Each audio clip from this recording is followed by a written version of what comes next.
Tonight from Fort Myers, Florida, it's spring training baseball. The Boston Red Sox and the Minnesota Twins from the Twins complex in Hammond Stadium. The Red Sox are now 19 days from opening day in Cleveland, and tonight, number 2 starter Clay Buchholz will make his second spring start. Hi, everybody. Welcome back to Fort Myers. Great to have you along. I'm Dave O'Brien. My partner, the Red Sox Hall of Famer Jerry Remy. And Remdog, last season, Xander Bogaerts was off the charts good. He hit .320, one of the best hitters in the American League. This spring, John Farrell has been using him in that 4th spot, the cleanup spot. That's where he is tonight. Yeah, that's been going on for about the last 4 days. And I talked to John Farrell about it. He said what he'd like to do is separate Mookie Betts, Dustin Pedroia, and Bogaerts and get a left-hander between them. He doesn't want 3 right-handers in a row.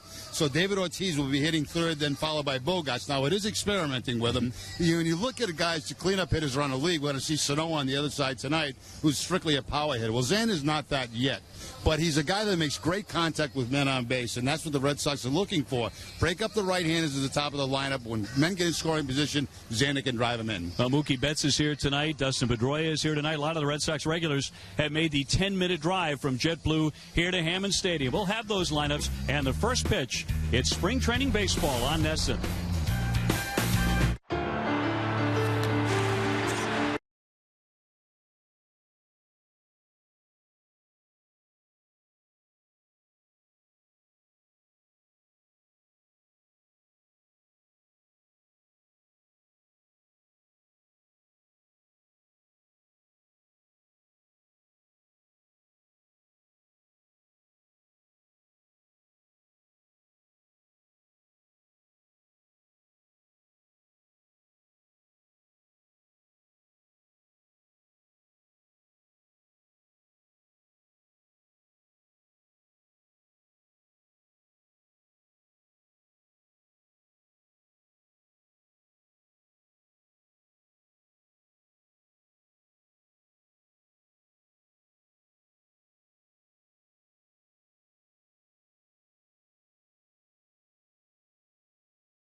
Fort Myers, Florida, the home of the Minnesota Twins. Another very pretty night, 79 degrees as we get this one underway in just a couple of moments.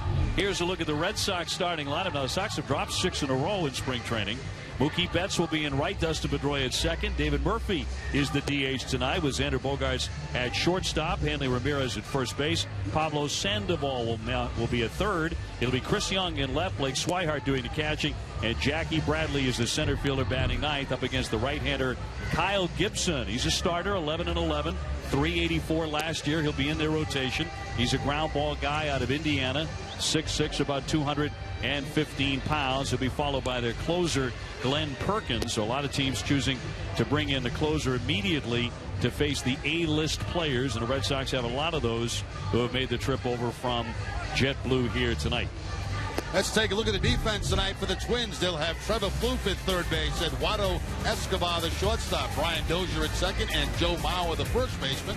Left to right, Eddie Rosario, Darren Mastriani, and Miguel Sano, and Kurt Suzuki doing the catching for Gibson. The Red Sox will have Clay Buchholz on the hill tonight. He's going to be followed by Stephen Wright, the knuckleball pitcher, who is certainly in the mix for a spot in the starting rotation.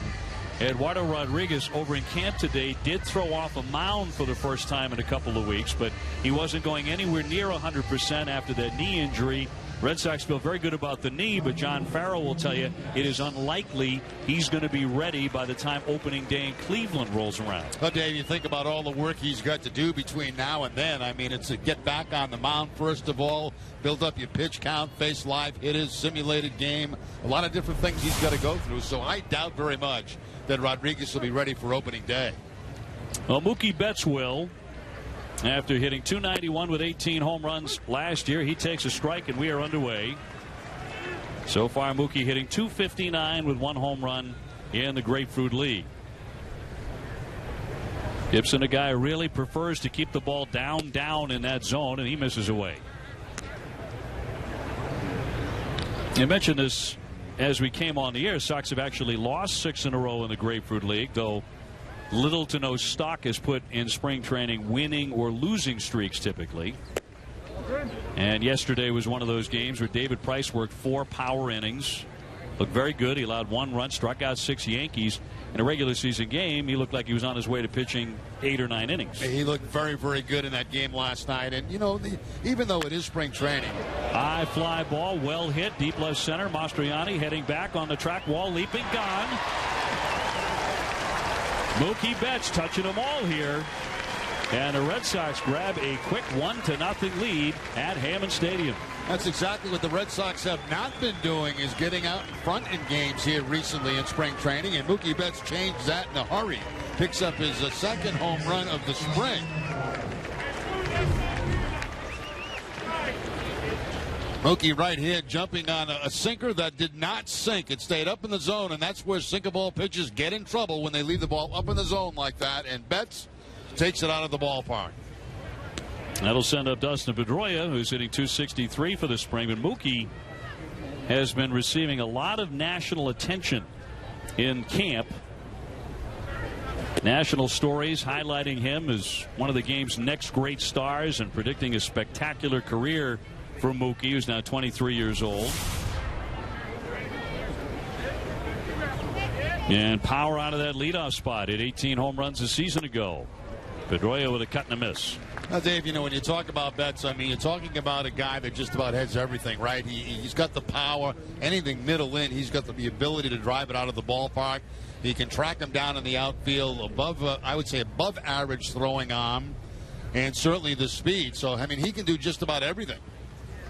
And a lot of these stories are focusing on his talent, his makeup, his work ethic, his coachability, which everybody in camp has been raving about for a couple of years. Yeah, exactly right. I mean, he's all ears. He wants to learn. He wants to be great. And certainly taking advantage of every opportunity to be that. Ball 3 on Pedroia, who hit .291 a season ago, same as Mookie. Mookie also receiving a rare honor this year. He is the cover guy for the popular baseball video game RBI Baseball, which is coming out this spring. High chopper to the left side. Plouffe snags that. And the third baseman with the stop and out number 1. Yeah, it's interesting. Trevor Plouffe at third base for the Twins. There was some talk that maybe they would deal him in the offseason, but he had such a good year last year, both offensively and defensively. They've elected to keep him and keep him at third base and put Sano, who was a third baseman, in the outfield. So Trevor Plouffe winning a job at that position basically a year ago. 22 homers, 86 RBIs. And that's a Twins team that should hit a lot of home runs.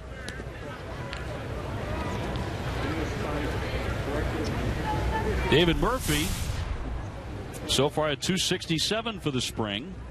He's the DH tonight and looks at a strike.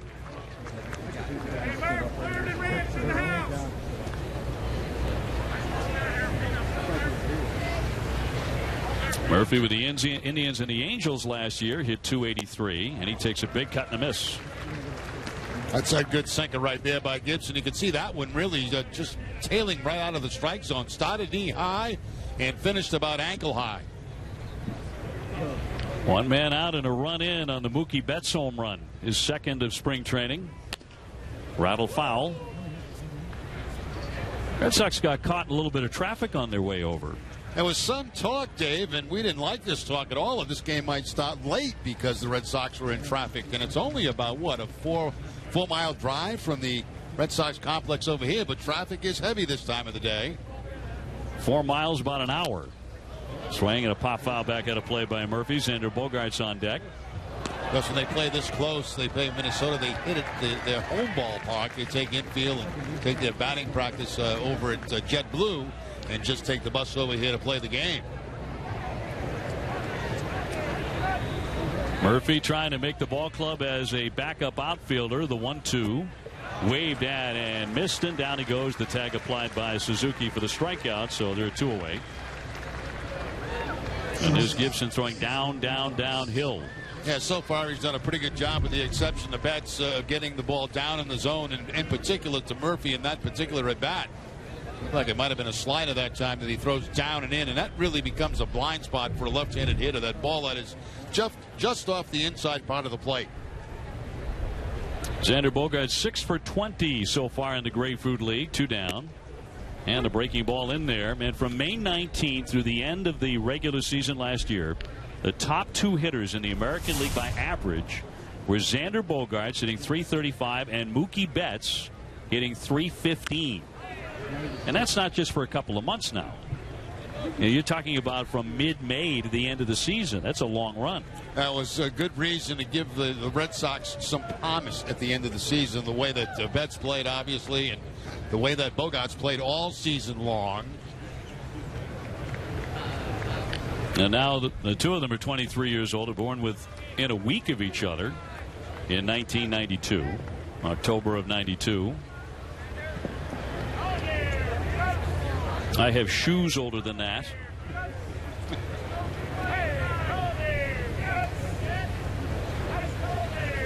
The 1-2 from Gibson.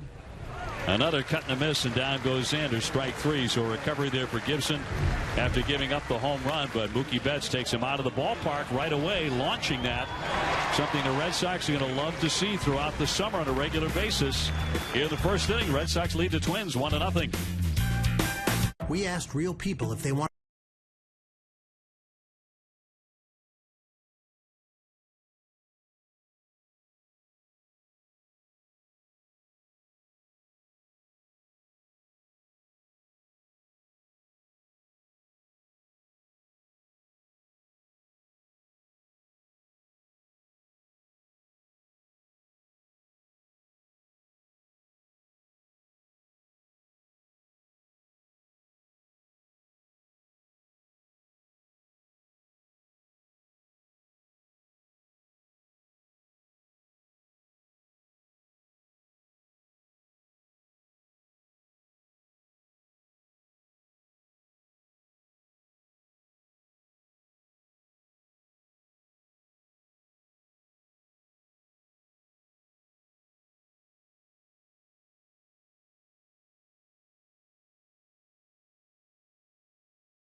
As the Red Sox in the lead over the Twins, we'll give you a look now at the Minnesota starting lineup. They love to swing the bats. Brian Dozier will lead it off at second base. Eddie Rosario in left. Joe Mauer's at first base. Miguel Sano is in right field with Trevor Plouffe at third base. Byung-Ho Park is the DH. Eduardo Escobar followed by Kurt Suzuki. And Darren Mastroianni is in center field up against Clay Buchholz, 7-7 last year with a .326 ERA, making his second start of the spring. And the first one to Dozier is down into the dirt on March 3rd against Baltimore. He went just an inning and a third, gave up 3 hits, 4 runs, gave up 1 earned run while walking 3. So it was a choppy start for Clay. Yeah, one of the things he felt like he was doing in that first outing in competition was rushing his delivery a little bit. So today he wants to slow it down, not his pace, but the fact that he was rushing the ball to home plate. That ball hit high and deep in the left center, but Young is back and over the shoulder makes the catch deep in the alley. So one man is gone. Let's take a look at the Red Sox defense. Pablo Sandoval will be at third base. Xander Bogaerts, the shortstop. Dustin Pedroia at second. And Hanley Ramirez, the first baseman, left to right. Chris Young, Jackie Bradley Jr., and Mookie Betts. Blake Swihart back behind the plate catching Buchholz. That'll send up Eddie Rosario, the left fielder, who hit 13 home runs last season. A Twins team that should hit a lot of them. They're trying to take that next step from a surprise team last year as Pedroia gets a friendly hop, staggers a bit, but makes the play. 2 up and 2 down. Last year they won 83 games. A lot of people didn't expect that. They finished second in their division. Wasn't until the 161st game they were eliminated. Yeah, I think, last year they got up to a very, very good start. They faltered a little bit in the second half, but still remained competitive for most of the season. And the problem they have is the division they're in. They've got the Detroit and Kansas City ahead of them. But they're going to be a very competitive ball club. There's no question about that. And as you mentioned, Obi, they really have improved their power over last season. They have a lot of grip and rip guys. Here's Joe Mauer. He's not one of them. Certainly a contact guy. Kind of a disappointing season for the Twins legend, though, last year. Hit just .265 with 10 home runs.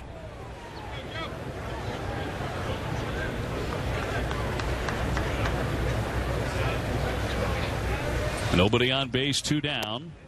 Buchholz looking for a quick start. Last year we did not see Clay after the 11th of July because of a right elbow strain. 6th year in a row that he has gone on to the disabled list. He is certainly eager to avoid that fate this year. The 1-1 to Mauer. And a strike. Interesting defense the Red Sox have on Mauer. They play him to pull in the infield, but yet they shade him to the opposite field in the outfield. And now with 2 strikes on, they even shift a little bit more in the outfield. You can see Jackie Bradley shifting over just a little bit now. It's an outfield lineup you may see a lot this summer. Young, Bradley, and Betts. The 1-2 down low. And the reason, Dave, that they move to the opposite field with 2 strikes, a lot of times good hitters in particular, guys like Mauer, will cut down in a swing a little bit and move the ball to the opposite field when they do have 2 strikes. Yeah, he's certainly one of the better opposite field guys in the American League. Sandoval way off that line. And a count 3-2. Walks were an issue for Clay against the Orioles on March 3rd. He walked 3 men in just an inning and a third on the hill.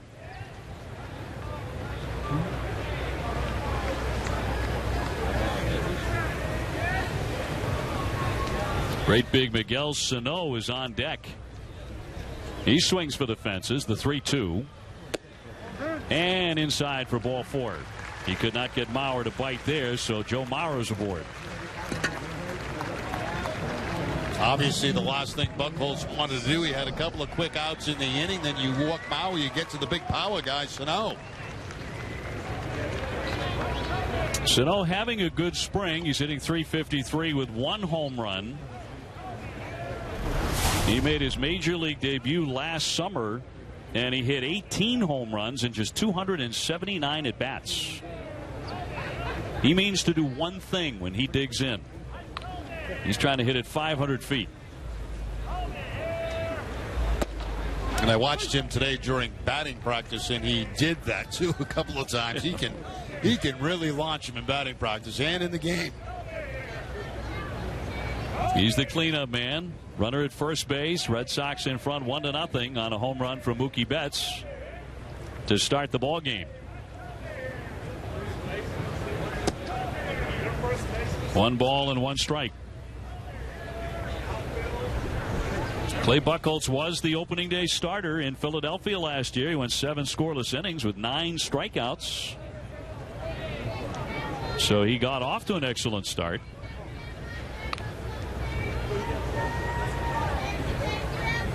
A right-hander from Texas, and there's a little bounding ball foul.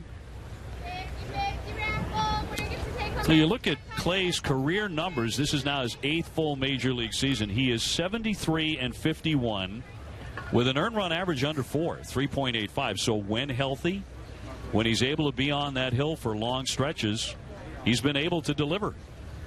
Well, you mentioned last year, Red Sox obviously did not have an ace. Buchholz looked like that after the first game of the season, but couldn't last the season. Fly deep to right field. Betts on the move, racing hard, and it's off the glove. It's going to be onto the warning track up against the fence.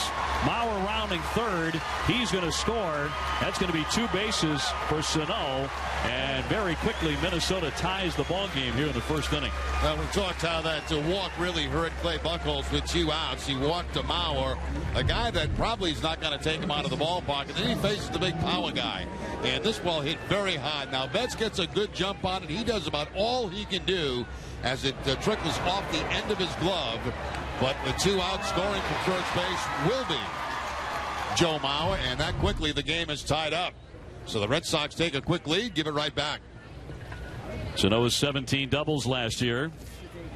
And they'll send up Trevor Plouffe. Batting .353 for the spring, and a pop-up down the line. Hanley to give it a look, but it's up onto the berm.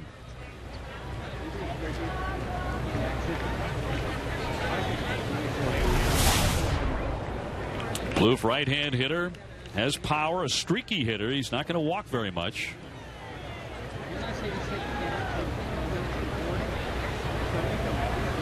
Up and down the lineup, lots of power and lots of strikeouts from Minnesota. A little flare. Pedroia leaping, can't get it. It ducks down for a base hit. Sano. Here comes Bradley's throw. It's cut off, and now man in a rundown. Plouffe in the throw as Bogaerts will get the tag on him. The run, however, does come in to score that second run, so Minnesota has grabbed a 2-1 lead. So after getting the first 2 men very quickly, Buchholz runs into some difficulty, and the walk is what started it. After 2-1 the Twins. Can I get a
Brought to you by Jordan's Furniture, the furniture store of the Boston Red Sox. By Ace Ticket. Visit Ace Ticket or call 1-800-MY-SEATS. And by Bob's Discount Furniture. Jerry Remy, Dave O'Brien with you here from Hammond Stadium as the sun has begun to set and the Twins have just taken a 2-1 lead. Hanley Ramirez will lead it off against Kyle Gibson. Then it's Pablo Sandoval and Chris Young. That's 5, 6, and 7 in John Farrell's order. Big crowd here tonight. Not a seat to be had here at Hammond. The Red Sox, by the way, are leading the American League in home attendance at JetBlue at just under 10,000 a game. And the Cubs are #1 in all of baseball and #1 in the National League. In Arizona, breaking ball in there for a strike. You know, Hanley made a play at the end of last inning. And again, you know, we mentioned this last night that any play he makes right now is a positive thing for him at first base. And he got that cutoff, and he almost waited too long to throw that ball at second base. But he finally did get it there, and the Red Sox recorded the final out of the inning. But any little play that he makes is good for him. And, you know, it's at that point in spring training where he's playing more. He's getting more reps at first base. Everyone's getting more at bats. The regulars are feeling better about themselves. And he's looking more comfortable at first base. He is. And you know what I like to see as we get even deeper, like with about a week and a half to 2 weeks left in spring training, you get him in there toward the end of the game, because that's when critical plays happen. You know, the infield might be pulled in. You've got to make a big out at home plate to get some of that experience also. You know, and I thought the play he made yesterday against the Yankees had JetBlue, where he had to leave the bag because of a poor throw. Right. Came off the bag, made a tag on the runner, made it look very easy, as if he'd been doing that for a while. I thought that was a big play for him. No, I agree. And, you know, it sounds silly for us to talk about that because you kind of expect those to be made all the time. But the fact is that any play that he makes right down there right now is huge. Now here's a look at it yesterday coming off the bag. And, yeah, maybe that looks routine, and it is for most first basemen. But he's not most first baseman. He's learning on the job here and feeling better and better about himself. Caught looking on a third strike. That's 3 consecutive strikeouts by Gibson. And 1 away for Sandoval. Pablo looking to heat up. He's hitting 190 for the spring with a home run. And he'll take a ball in the dirt. But as the days pass, I think you're hearing less and less concern about Hanley Ramirez as the everyday first baseman. It's certainly not all going to go away. And the fear that, you know, come a big play in a tight game, you know, if he doesn't make that play or does something he shouldn't do, what's going to happen then? Are you going to lose him? That's exactly what my concern is. And that's why I say it's so important for him to get off to a good start defensively. So mentally, you know, he knows that he can make these plays. If he gets off to a tough start, you feel like you can't make the plays, and you feel like you're hurting your whole ball club. So hopefully, for Hanley's sake and for the Red Sox sake, that it's a positive start defensively for him. So far, so good. Well, much better than last year in left field. That's an understatement. The 1-2 got jammed there, a little loop foul, and no one will catch that. Actually, Dave, I thought I was telling you something that nobody else knew. Breaking is a real headline there. Breaking news. Right here on NESN. Sandoval, 245, 10 homers last year. And certainly very, very well aware that those numbers have to go up in line with what he's capable of doing and has done in the past. Fly ball well struck to left field. Rosario has room, though. He puts that away for the second out. So 2 up and 2 down, and the Red Sox second. 2-1 Twins lead it. But you hear this refrain a lot here in Fort Myers from the Red Sox players, the front office, the fans you talk to, the beat writers. This team must get off to a good start beginning on April 4th in Cleveland. Last year, the Sox dropped below 500 on the 3rd of May. They were 12-13 on May 3rd and never got over 500 the rest of the season. And that's a tough way to go through a season when you are basically out of it after a couple of months of the season. And that's really the situation they were in a year ago. The only positive thing that came out of last year was the play of the young players in the second half of the season. Which was a lot of fun to watch down the stretch as Young cuts and misses. Chris in left field tonight. A new face to the Red Sox. He was with the Yankees last year. Hit 14 home runs. 176 thus far in spring training. And Gibson's 0-2. And he wouldn't bite. Blake Swihart on deck. Good to see Blake back in there after taking a nasty foul tip off the face mask a couple of days ago. That always brings up the concern about a possible concussion. The Red Sox ran him through all the tests, and he did not have a concussion. He did have pain up the jawline, which makes all the sense in the world. But he's back in there tonight. Here's the 1-2. He got a piece.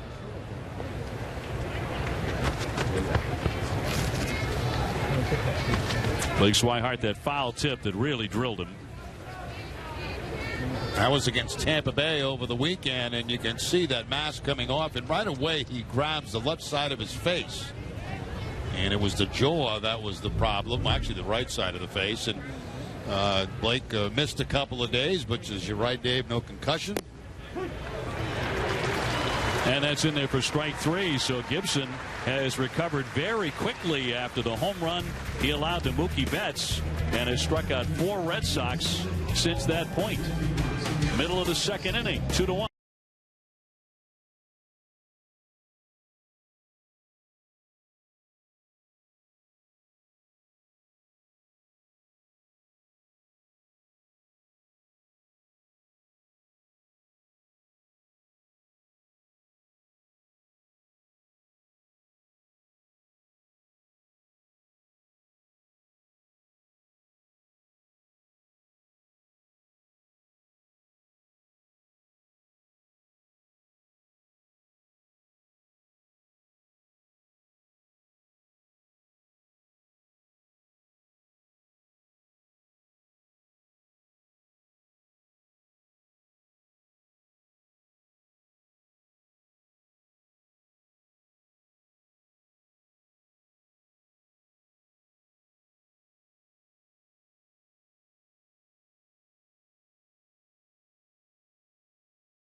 Minnesota Twins are in spring training, and they have a 2-1 lead on the Red Sox.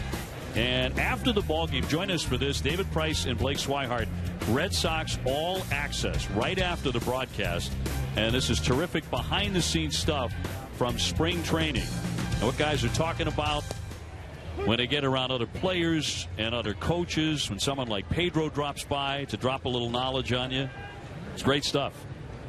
Yeah, it really is. You know, it's stuff that you don't get to hear very often, and something that I would totally enjoy at a football workout. Young Hope Park grounding to short, long throw, good stretch there too by Hanley Ramirez for the out. So 1 man away. And Buchholz gets his first man.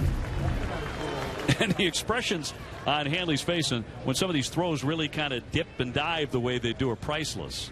Now, this ball obviously sinking on him a little bit, and Hanley wasn't quite sure whether to go with the glove up or the glove down. And it looked like it might have been more comfortable with the glove down, but that's not how he made the play. But he's still able to get the out at first base. So 1 away, and Eduardo Escobar will stand in, the switch hitter from Venezuela. And they're starting shortstop. 1 ball and 1 strike. Now, they've had a rotation of shortstops, and finally Escobar taking over that job, and that's the guy they're committed to right now. He has a good glove, and he has some pop in that bat. He's hit 12 home runs. 12 home runs last year, and that's off the inside edge. 2 balls, 1 strike. Yeah, Buchholz trying the two-seam fastball, which he's famous for, which is he starts it inside against lefties, tries to pick up that inside corner with a little tail on the fastball.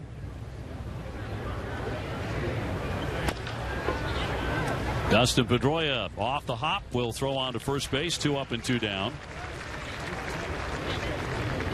Sox fans, if you're looking for the best seats, check out the official Red Sox ticket resale marketplace at RedSoxReplay.com.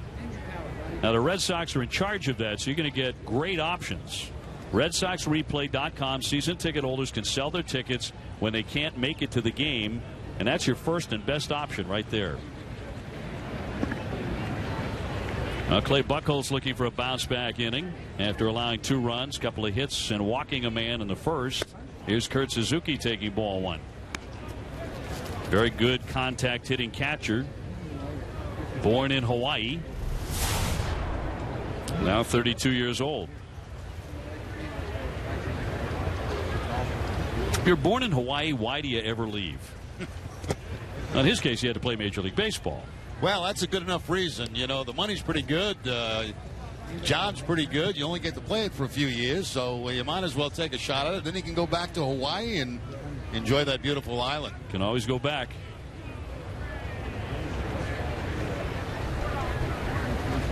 Two down in the 2-0.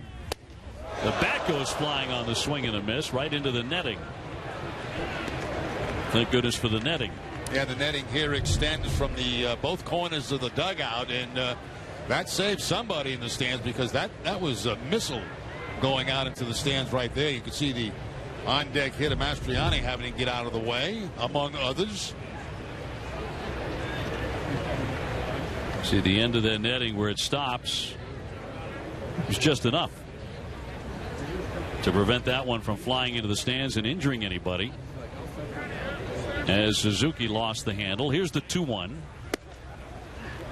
Hey, how about the news today that Adam LaRoche, the Chicago White Sox, is retiring, and the reason being given, he has $13 million left on one more year on the contract, is that the White Sox general manager has asked him to dial back bringing his son into the clubhouse so often. And having his son, who's 14 years old, that's inside for ball 4, having his son around as much as LaRoche would like. And LaRoche said after meeting with other players and management, I'm just going to walk away from the game. My family means too much to me. Wow, to leave $13 million for that reason, he must feel very strongly about that. Now, I thought the son was younger than that, but 14 years old, that's a little bit unusual not to allow someone of that age to be around the clubhouse. Now, I don't know what, obviously how much he's in there, what he's doing while he's in there. Mastriani here, and he takes a strike. But certainly was an issue with the Chicago White Sox. It was not with other teams that he's been on. And, for example, the Washington Nationals kind of felt like he was a 26th player. They treated him like a member of their own family. And Bryce Harper even tweeted something out after hearing the news today that you should be allowed. That's what baseball is. Baseball's one big family. And the families, kids are in clubhouses all the time. They always have been. Yeah, but there's a right time, I think, for it and a wrong time for it. And I think, just prior to games, I think it's time to move the kids out of the clubhouse as you prepare for the game. But he's a little bit older. It's not like you got, 2- and 3-year-olds running around just before game time. Yeah, I'm not sure how often he was there or if other players were complaining or anything like that. We just heard the detail today that he decided to retire after the general manager met with him and said, can you dial it back a little bit?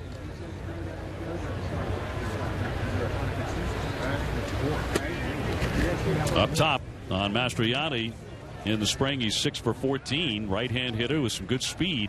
Stole 25 bases last year in the high minors. Minnesota in front 2-1 here in the second inning. Clay Buchholz making his second spring training appearance. We're also going to see Stephen Wright tonight, Koji Uehara, among others. Are scheduled to pitch here at Hammond Stadium.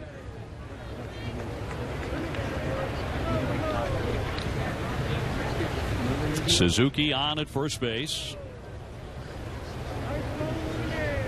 Clay looking for his first strikeout of the ball game, facing the number 9 hitter. And the 2-2. Line drive and caught by Bogaerts. He staggered a bit, but he hauls it in. And that retires the side, so one man will be left. And at the end of 2 complete innings here at Hammond Stadium, still Minnesota 2 and the Red Sox 1.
Top of the third inning, 2-1 Minnesota leading the Red Sox. And tonight's Red Sox spring training game on NESN is brought to you in part by Ace Ticket.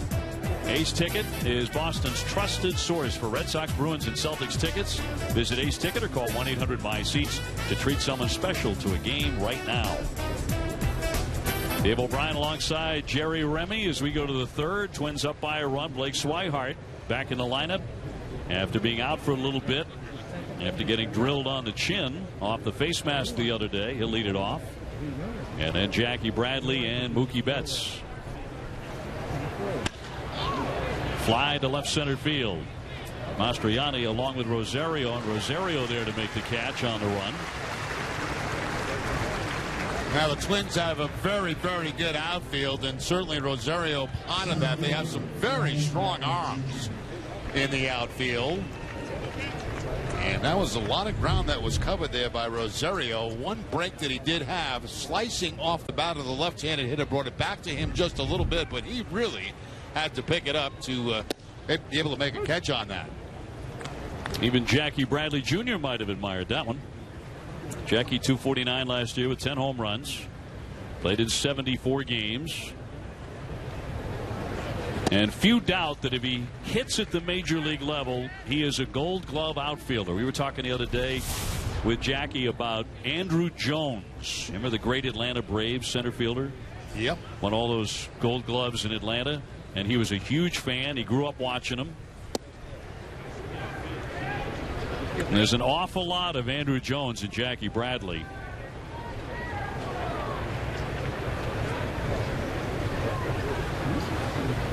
He'll be 26 on the 19th of April. So far, good spring, hitting 400. And he likes where his swing is right now. Mookie Betts on deck, and that's inside. Yeah, the thing with Jackie right now is consistency. You know, find a spot, find a level where you're going to hit at the major league level, and you know that defensively he can do it all out there. So you're looking for a guy that maybe can hit 270, 275, pop a few home runs. And down he goes. Another strikeout here for Gibson. Already with 5. Yeah, I'm surprised to see this many strikeouts from Gibson because, as we mentioned early in the game, he's basically a sinker ball pitcher. Gets a lot of ground balls, but getting some strikeouts. That time it's the two-seam fastball. Not real low. Pretty good pitch to hit, actually, but Jackie's balance seemed to be coming away from the baseball that time. 2 down here in the third inning. Here's Mookie Betts again. He hammered a home run in the first inning to get the Red Sox started.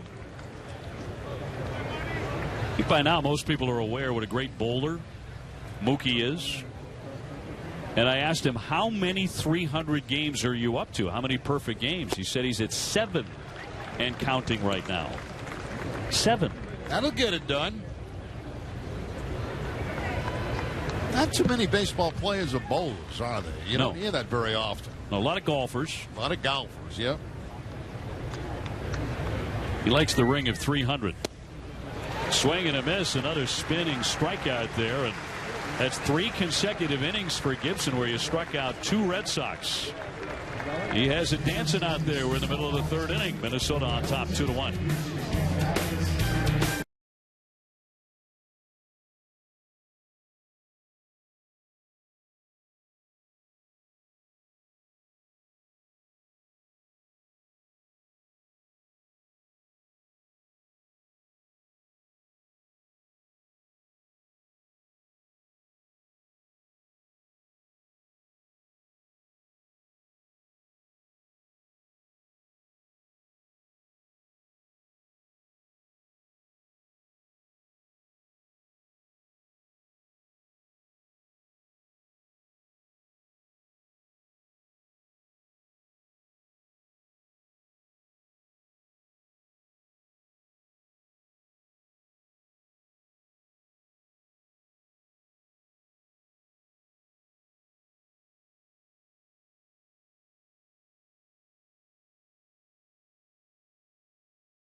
The bottom half of the third inning, the home of the Minnesota Twins here at Hammond Stadium. They lead the Red Sox 2-1, and the Bruins continue their West Coast road trip on Friday night. 1 hour pregame coverage starting at 9 o'clock, and the puck will drop at 10 in Anaheim. Boston Bruins hockey lives on NESN. Clay Buchholz back out there for his third inning. An improvement in the second inning. He did walk a man, but nothing came of that. Now he gets the top of the order again, and Dozier, who flied to left to start the night for the Twins. They are 7-6 so far in spring training. Bluffing a bunt, and he'll take a ball. Red Sox to face Minnesota 7 times this season. Starting in June in Minnesota, not April. So thank you, Major League Baseball schedule makers. And then in July. Minnesota in April. Duh. 2-0. As Sandoval about even with the bag down there with the count 2-0 on Dozier. I doubt very much that he'll be bunting on a 2-0 count. He's got some pop. Rattle foul. Kind of narrowed his zone down too. You can see there he's looking for something middle in that he can drive, and that time just fouls it off. He did get a pitch middle in, but was not able to drive it out of the ballpark. Guys, surprising power, especially for a second baseman. Had a little bit of a power dip the second half of last year, but has always been very productive from that position. Gets on base and scores a lot of runs. He goes after the breaking ball. He did attempt to bunt it, but fouled it away. And ran the count to 2-1. And what does Sandoval do? Of course, he moves back, not expecting him to bunt, and then he tries it down that third base line. Now with 2 strikes, Sandoval can move back even more. And Dozier, a guy who will strike out frequently, 148 times last year. He punches one foul. That'll drift out of play. Now they've got the Korean slugger now, Byung-Ho Park, along with Sano and Dozier and Plouffe and Arcia. They have a lot of grip and rip guys who will strike out quite a bit. It's a good home run team. It's also a pitching staff that doesn't give up many home runs. High fly ball, well struck. Young back up against the wall, and he'll watch it sail on out of here. Another home run for Brian Dozier.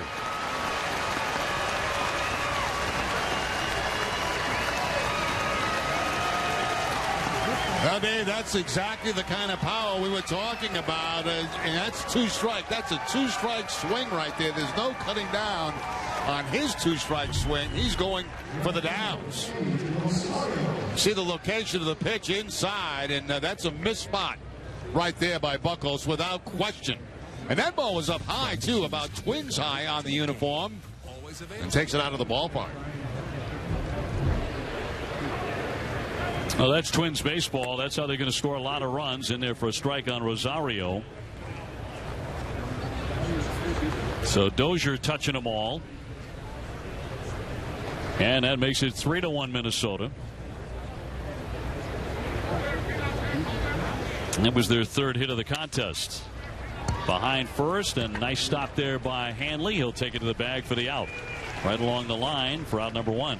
Anytime you can take it yourself to that first base bag, try to eliminate feeding the pitcher so he doesn't get stepped on at first base, doesn't get the runner running up his back. There's Buchholz doing his job by getting over, but Hanley knows he's got time, and that's the proper play right there. If you can take it yourself, do it. Here's Joe Mauer. He walked and scored. He was on base when Sano doubled in the first inning when they got 2 of their 3 runs off Clay Buchholz, and he takes ball 1. Mauer will be 33 on the 19th of April. Still very much the face of the Minnesota Twins. And indeed, he is the father of twin daughters who will turn 3 years old this year. I mean, everything he's done has been about the Minnesota Twins, including having twin girls. They love him in Minnesota, don't they? Local kid. Signs a long-term contract, will be a Twin probably throughout his whole career.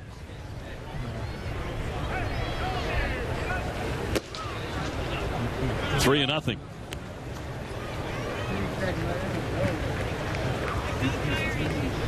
Yeah, .313 career hitter, three-time American League batting champ. Although the signs are he is slowing down these last 2 years.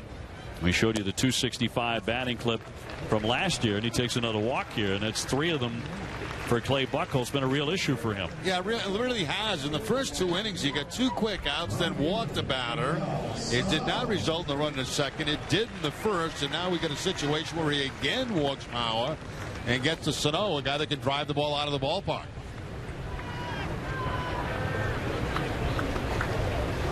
Sano's 6'4", 262 pounds. That's a big man, isn't it? Yes. Twins signed him to a $3 million signing bonus back in 2009. Pops that one foul off first base. Hanley hoping for some room, but it's off into the stands. But his visa was not approved by the United States consulate in the Dominican until he was subjected to a bone scan to determine his actual age, which, as it turned out, was somewhere between 16 and 17, as he says it was. His parents went and had to have DNA testing to prove they were his parents. It really is quite an incredible story, and he was cleared to come to the United States and begin his professional career. But that's a result of a lot of players from the Dominican lying about their age foul down the line. Remember, Miguel Tejada would go on to win an MVP in the American League. Yep. He all of a sudden aged a couple of years later in his career, and many Dominican players have done that. And, of course, if you draft a 16-year-old, there's so much upside with age like that. But what happens if he's 19 or 20? Not so much upside. It's amazing what this kid had to go through to get here to the United States, to become part of a Major League ball club in time. But his age was proven to be legitimate. Here he is, the 0-2. Pop up. Third baseman Sandoval. Bogart's coming over. He has a better look.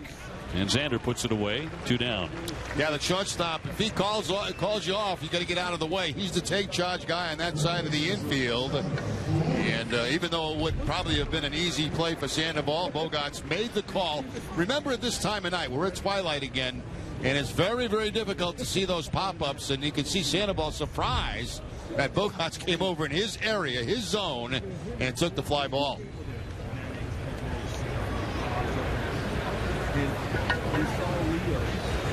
Here's Trevor Plouffe. He singled in a run in the first inning. And he'll take ball 1.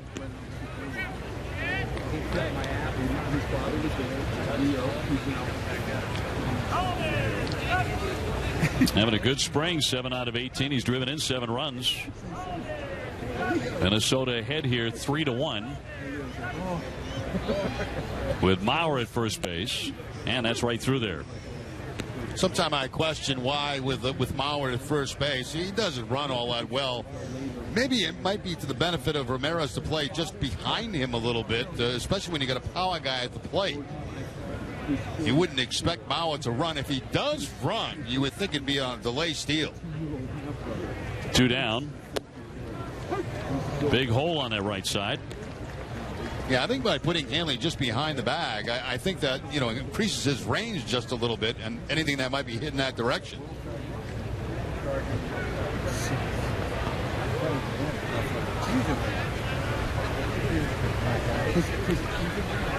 Buchholz has yet to record a strikeout tonight. The 0-2, well outside.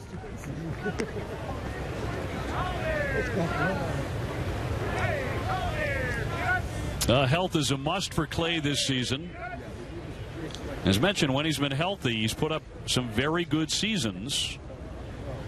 Still has the quality stuff, the fastball, the changeup, the curve, the slider, tremendous touch and feel. 2-2. When he has it rolling, he can be a real artist on the hill. Now, we've seen that a number of times, and that's what makes it so frustrating when he does get injured. A two-time All-Star in 2010 and 2013. And, of course, tossed the 17th no-hitter in Red Sox history. Runner on the move and swung on and missed for strike 3. So on the off-speed pitch, he collects his first K, but he also gives up a home run to Brian Dozier. And at the end of 3 here at Hammond Stadium, Minnesota leads the Red Sox 3-1. There's a lot to say.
It's quite like watching a Red Sox game in a private suite at Fenway Park. You get the AC, get some good food, privacy, foul balls. Get a lot of foul balls in those suites.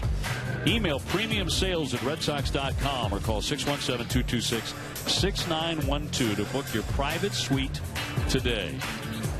And who knows, Jerry Remy may knock on your door just prior to game time. That's always a possibility, Dave. You never know.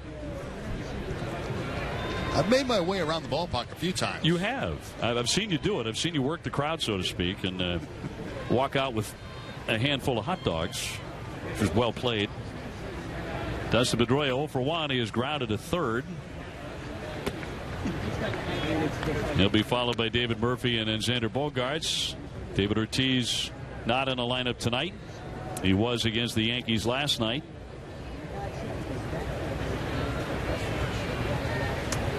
Dustin Pedroia growing up in a California town about 20 miles north of Sacramento and a big Giants fan.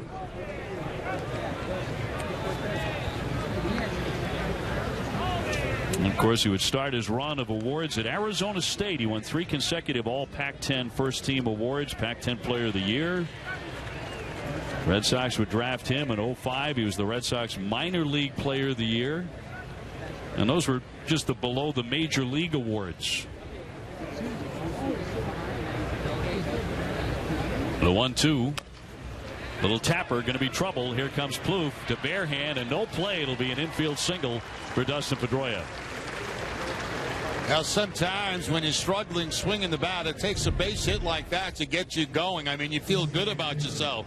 I mean, just protecting a breaking ball in the outside part of the plate, it just taps it down that third base line. Plouffe does the right thing by holding onto it right there. There's no chance he's going to get Pedroia. Pedroia way out on that grass as he goes down the first base line, but no chance for Trevor Plouffe. I think Pedroia noticeably more athletic this spring. Yeah, he certainly is. He came in a little thinner than he had been in the past couple of springs. Murphy taking outside, ball 1. And not to say he's not an outstanding athlete, because he is and hasn't looked the part, but more so and more taut, more toned maybe this year. I agree with you, and I think a lot of that comes from, the injuries he's had the last couple of seasons is something he desperately wants to avoid. Very hard worker in the offseason. The Red Sox with their first hit off of Gibson and the first base runner off of Gibson since the home run by Mookie Betts to start the night. It is 3-1 Minnesota here in the fourth.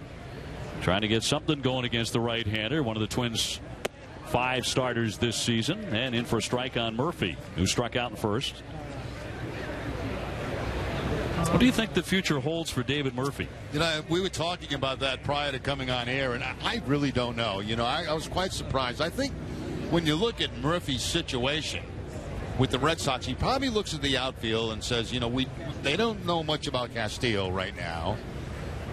They don't know about Jackie Bradley, whether he's going to hit. So maybe he feels this is an opportunity where he may get some playing time. You know, the Red Sox are obviously committed to the young players, but it could be a backup situation. You also have Young out there with the Red Sox carry 5 outfielders.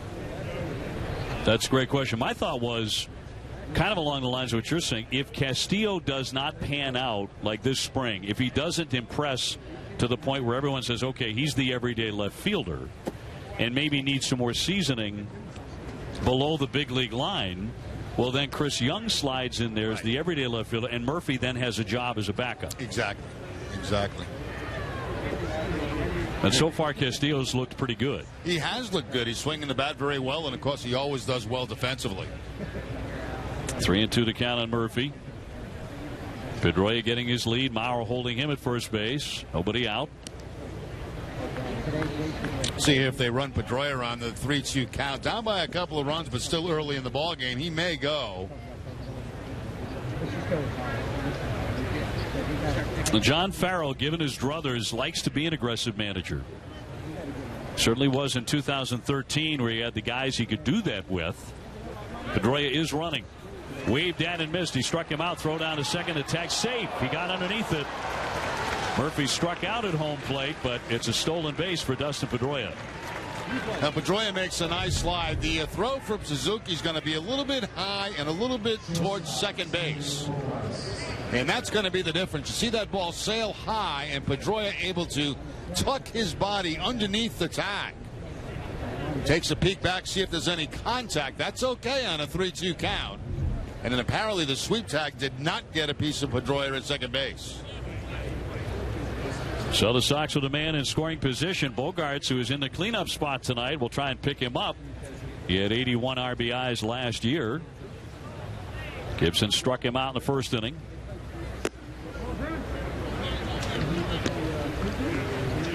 Now this is exactly what we talked about in the open, you know, getting men in scoring position for Bogaerts, and we'll see what he's able to do with it with one out here and a man in Dustin Pedroia at second base.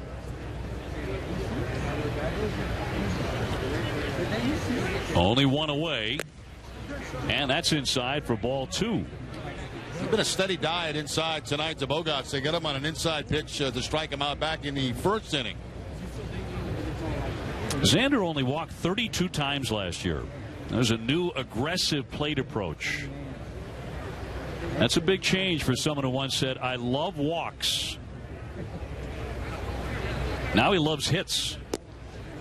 He'll take ball 3 to make it 3-0.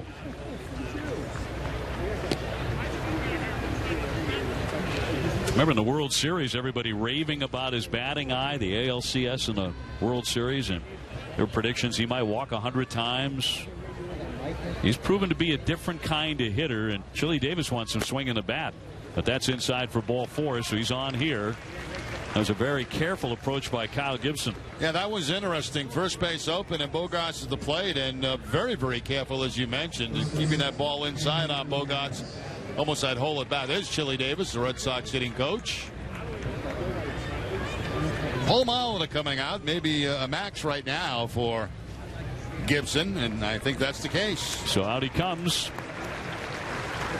They got it rolling there over the second and third innings, but running into a little bit of trouble here with an infield single and a walk, and that'll do it for Gibson as Paul Molitor will go to the bullpen.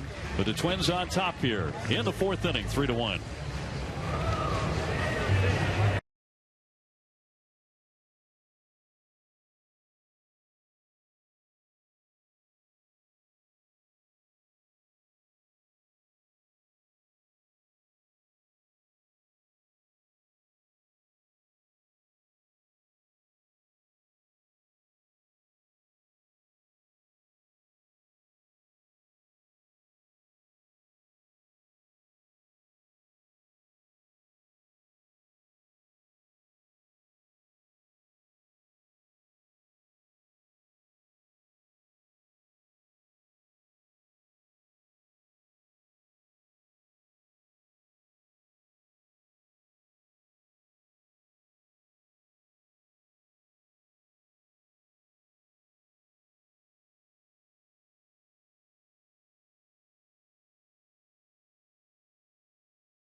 in his career. Second year as a manager. He's going to bring on Aaron Thompson, the left-hander, who appeared in 41 games for Molitor last season, went 1-3 with an ERA just over 5, and had occasional command issues. Red Sox hoping that continues with Hanley Ramirez, the batter. Pedroia is second, Bogaerts at first, and that one ripped into left field. That's down for a base hit. Pedroia is into third and slamming on the brakes, and that was a rocket to load up the bases for Pablo Sandoval. Now, Hanley saw that lefty out there and was not going to take anything. That first pitch he jumps on for the base hit, and that's the kind of ball that you're not quite sure as a runner at second base if it's going to be caught or it's going to drop in. You see the ball bouncing right in front of Rosario out there in left field, and the only option for Butterfield was to hold Pedroia at third base. So bases loaded. And we both know this, Jerry. That's the Hanley Ramirez that the Red Sox need to have back. The guy who hit .332 in 07, won the batting title in 09 by hitting .342. The line drive guy. Sandoval hitting right-handed. Will take ball one. Dave, I've already seen a change of him taking batting practice. I mean, you watched him take batting practice last year because he started with all those home runs. And it was like just trying to launch everything out of the ballpark. And, you know, this year, in spring, at least in spring training, moving the ball all over the field. Opposite field, center field, pulling the ball. Content to take that single or double once in a while. Kind of a meager wave there by the Panda, who is 0 for 1. He's flied out to left. The man at every base. Pedroia at third. Bogaerts at second. Hanley Ramirez at first. And a golden chance here for the Red Sox in the fourth inning.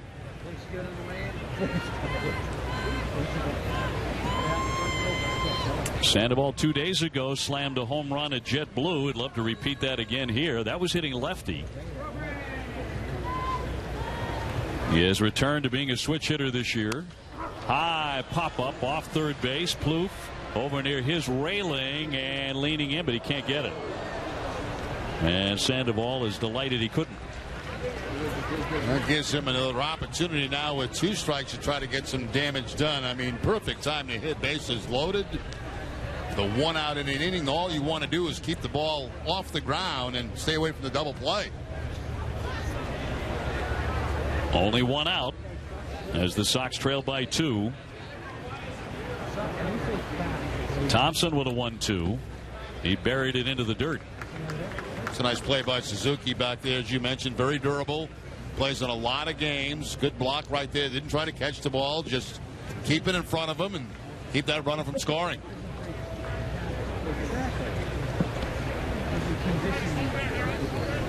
Two balls, 2 strikes on Sandoval. Chris Young on deck.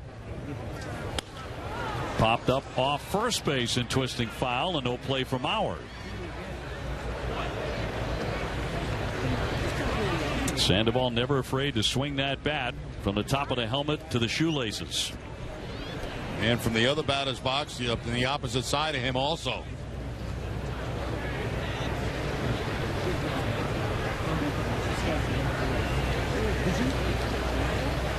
Career with the bases loaded. That's a bit of a surprise because he's been so good in postseason play in the clutch.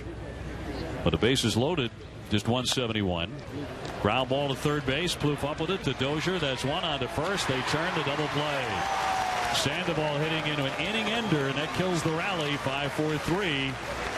So Thompson does his job. He gets the twin killing to get out of the inning. We're in the middle of the 4th. Minnesota with a 3-1 lead over the Red Sox. Hey, TC.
A chance to add some runs, and Minnesota with the lead. Friday night, don't miss the Hockey East semifinals. UMass Lowell taking out Providence at 5, followed by Northeastern against Boston College on NESN Plus. Catch all the college hockey drama right here on NESN. Red Sox had the bases loaded and just one man out, but could not bring in a run as Sandoval hit into the inning-ending double play. Yeah, exactly what we were talking about, Dave. You know, the one thing you don't want to do in that situation is hit a ground ball that's going to end the inning, and that's exactly what happened. Now, it was with 2 strikes, so you have to commit a little bit when you have 2 strikes on you, but you're looking for the fly ball or the base hit. Breaking ball in for a strike against Byung-Ho Park, the star from South Korea. Twins signed him to a $13 million posting fee in November. High bounder to Sandoval behind the bag, and the throw a little bit low, but Ramirez equal to the task. One man out. That's the kind of pick you like to make as a first baseman when that bounce is very close to you, the way it was there to Ramirez. Sandoval going toward the line. The ball's going to dip a little bit at the end, and able to pick it out of the dirt. Not a real difficult play right there was Hanley Ramirez.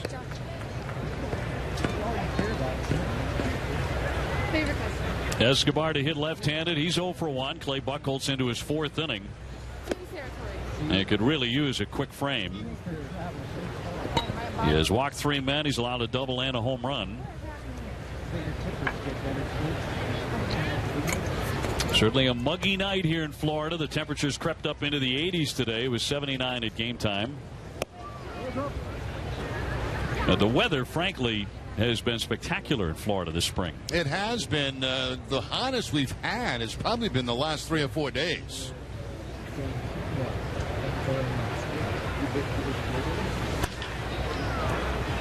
Off the handle, and Ramirez with another play for out number 2. So Hanley continues to make all the plays. This is what I'd like to see, too. I want to see him busy. I want to see him as busy as possible here in spring training. Good position right there. Was down low to the ground, sliding toward that foul line, and once again calling off Buchholz as he tags first base. The one thing you would expect to be a given with Hanley is pick up the baseball. You would think so. You would think so as a former shortstop. And he has been doing that. Here's Kurt Suzuki. High and tight for ball 1. He walked in the 2nd inning. One thing you have to be careful about when you move to first base is obviously you're using a bigger glove. And you have a tendency sometimes, as you get used to it, to get a little bit lazy and not get down as low as you possibly can. And that's one thing he's going to have to fight. There's that big of first baseman's myth, and obviously used at shortstop. I think we can rely on Dustin Pedroia to keep him alert, but he's going to have to be in charge of much of that himself. You're exactly right. I mean, nobody can help him in setting up in cutoff positions, rundowns, bunt plays. The 1-1 just missed. I don't know if they've reached this stage yet, Dave, but there's a lot of times where a first baseman can benefit from getting the signs from the catcher from the second baseman. The second baseman and shortstop both see the signs, so they can relay them. Shortstop to the third baseman, second baseman to the first baseman. That helps you get a jump on the ball. Big wave and a miss. That one disappeared on Suzuki. Who's the best defensive first baseman you ever played with? George Scott, the Boomer. He was unbelievable. I mean, he saved you so many errors. He had such a great quick glove at first base. Actually all through his career, even when he was aging a little bit. You had no doubt when you threw the ball over there, he was going to catch it. 2-2 and bounced up there into Swihart. So if you bounced one over there, or if it sailed a bit and he bailed you out, he made an error. What was the conversation like if the third out was made and you went back inside the dugout? What'd you say? What would he say to you? I bailed you out. You owe me. That's the way the Boomer was. He was funny. After this pitch, I'll tell you another funny story about George Scott at first base. I like that candor. The 3-2 breaking ball that is in there for strike 3 got him looking. So a good inning for Buchholz, certainly his best. I want to hear the Boomer Scott story when we come back. 1, 2, 3. Buchholz sailing in this inning at the end of 4th. 3-1 Minnesota.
The 3-1 lead on the Red Sox. Jerry Remy and Dave O'Brien with you here from Hammond Stadium, and we have All Access coming up after the game.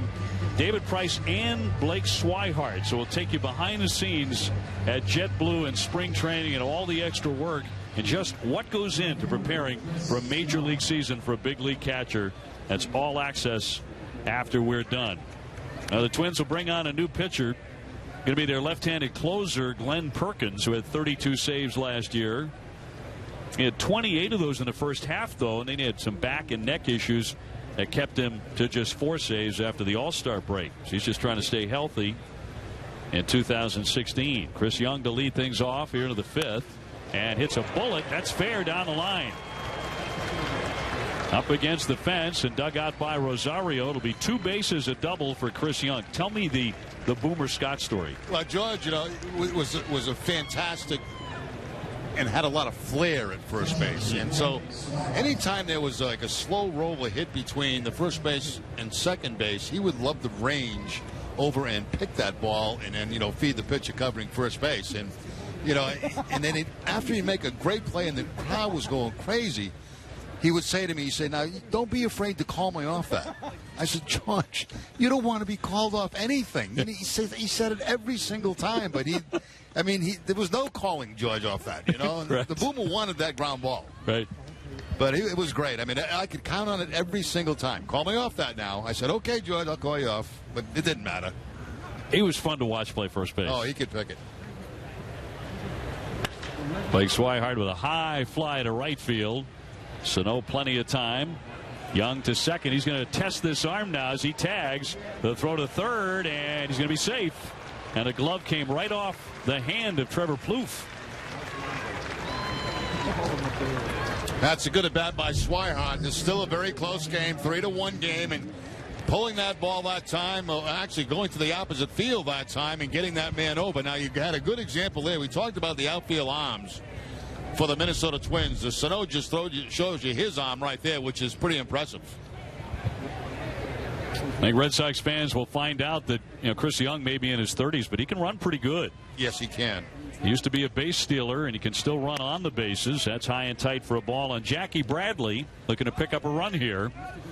The Red Sox had a great chance last inning. Had the bases loaded and just one man out, but could not score. Jackie struck out in the 3rd inning. Mookie Betts on deck. Sox have just gone in front in the hit column 4-3. Foul tipped at the plate.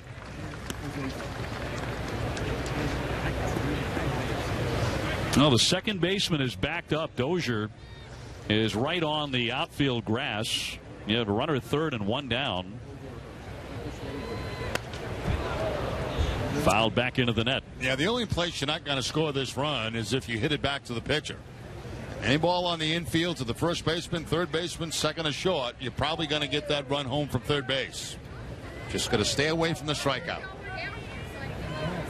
Perkins with a 1-2. Jackie last season had that string of 11 consecutive hits that went for extra bases.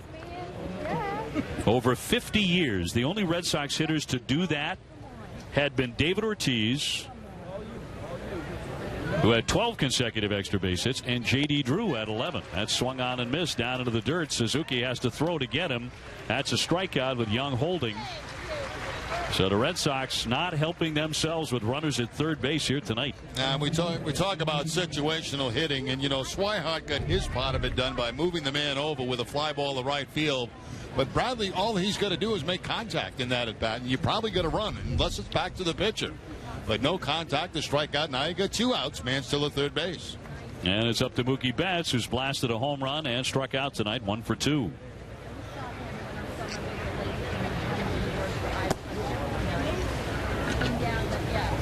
That was Mookie's second home run of spring training as he touched up Kyle Gibson, the Minnesota starter, who then retired 9 in a row and 6 by strikeout. He's really not a big strikeout guy. He's more of a pitch to contact guy. Yeah, it was surprising tonight to see him get that many strikeouts, but there's the home run by Mookie Betts to start the ball game off. Again, that pitch was inside, a sinking fastball inside. In for a strike. Mookie Betts last year hit .333 with runners in scoring position. That was 8th best in the American League. He had 52 games where he had 2 hits or more. And just getting better. He did that at the age of 22. So when they write about his tremendous upside and the rising star of Mookie Betts, it starts with the fact he had an outstanding year and was only 22 years old. Inside for ball 3. That didn't miss by much. I'm surprised when pitches go inside. I mean, you got to go way inside to Mookie Betts, and that time it was way inside. He had to jump back from that a little bit. Flared foul. Dustin Pedroia on deck. Chris Young at third base. Red Sox trailing 3-1 to Minnesota here in the top half of the 5th. Good job right there by Betts. That was a changeup at 81 miles an hour that was able to foul off. The 3-2 again from the lefty. Put in play, a chopper to the right side, but Dozier with the stab, and that'll do it. An inning has started with promise, just like last inning. Kind of dies on the vine there, and the Red Sox midway through here in the 5th inning still trail it 3-1 to the Minnesota Twins. I do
In the bottom of the fifth, Red Sox trailing Minnesota 3-1. And this is some concert coming up on August 21st at Fenway. The Zac Brown Band back at Fenway Park, August 21.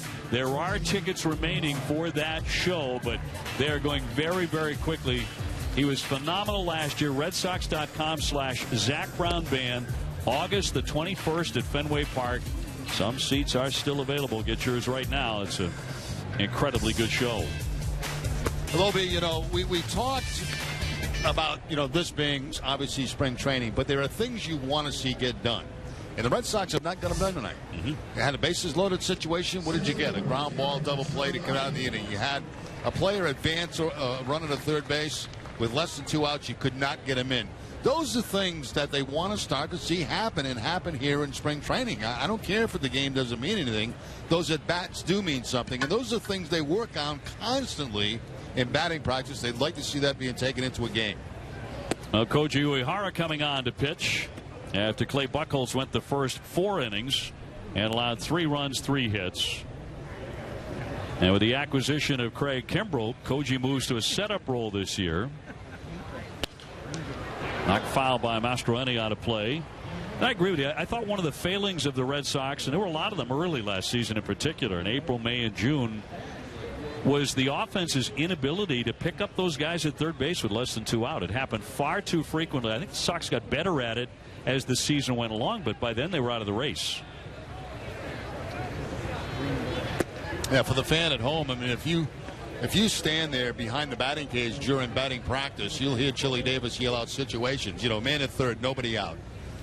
Infield back. In all kind of situations that you got, situational hitting.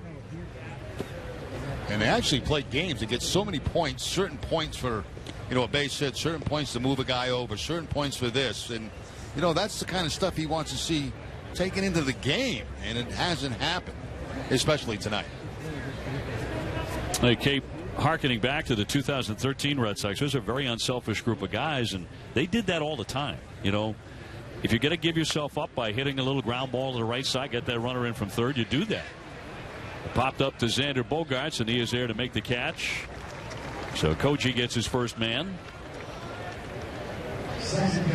That'll send up Dozier. That's what we're talking about. Bases loaded with 1 out. You get a ground ball, and you score on just about anything else. It ends up being a double play. No run there. And then a man at third base with less than 2 outs. No contact by Jockey Bradley Jr. And you don't score a run there. So you still trail it 3-1. Dozier's hammered a home run. He's also flied to left, 1 for 2. You could possibly have the lead in this game.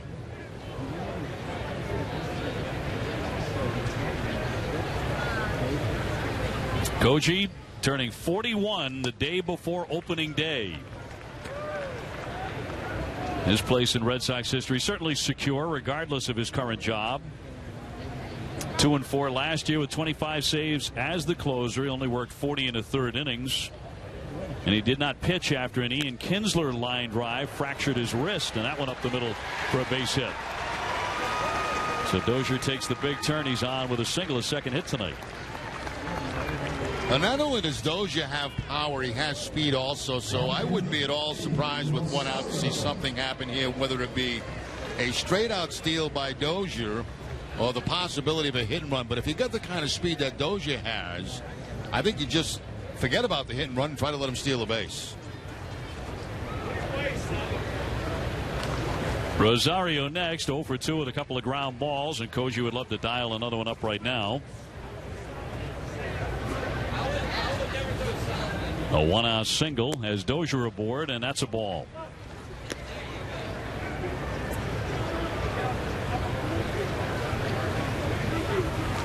Koji last year with a hamstring injury and a fractured wrist. So that really kept his innings down.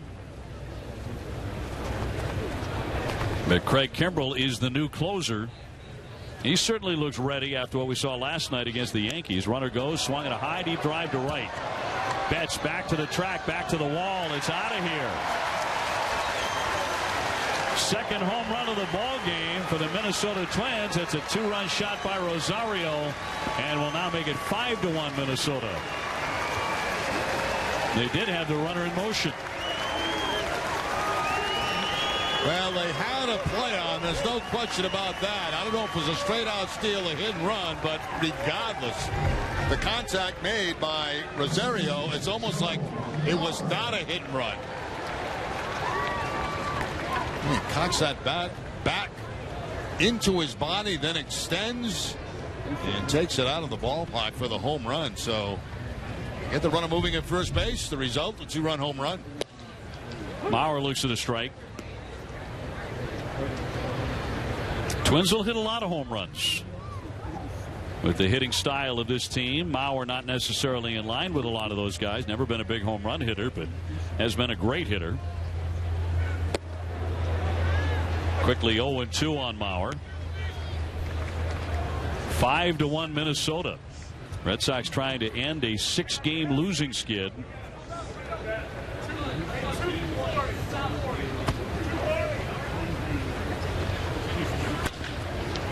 Hard hit, snagged by Ramirez.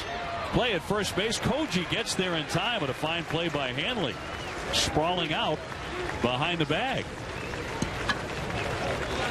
Yeah, very nice by Ramirez, except I think he forgot how many outs there were. It looked like he was headed back to the dugout.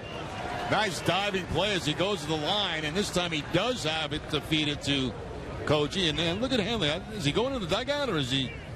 I don't know what he's doing. I think he might have been just getting some congratulations from his dugout. You think so? I'm going to want to believe that. Here in spring training. Foul at the plate by Sano. He's made a couple of nice plays over there tonight. Yeah, he has. This is the best game we've seen him defensively at first base. It's actually the most action he's had at first base in games that we have done. Yeah, by far. Sano has ripped a double to drive in a run. He's also popped a short.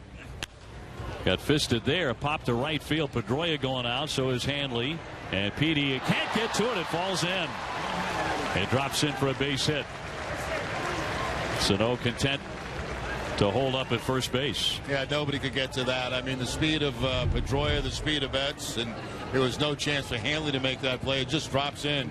Pedroia reaching out. He can't quite get there, and Sano will come out of the game after that base hit because they're playing very deep for him, so it's just about impossible for Betts to get in there and get it. So the inning will continue. It'll go as a base hit for Sano. Now he's out for a pinch runner. And that'll send up Trevor Plouffe, who has singled in a run and struck out.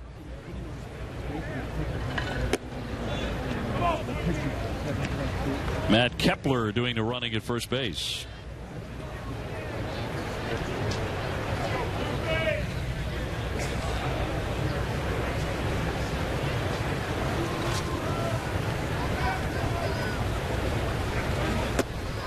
And a breaking ball snapped in there for a strike. So Max Kepler the runner. 5-1 Minnesota.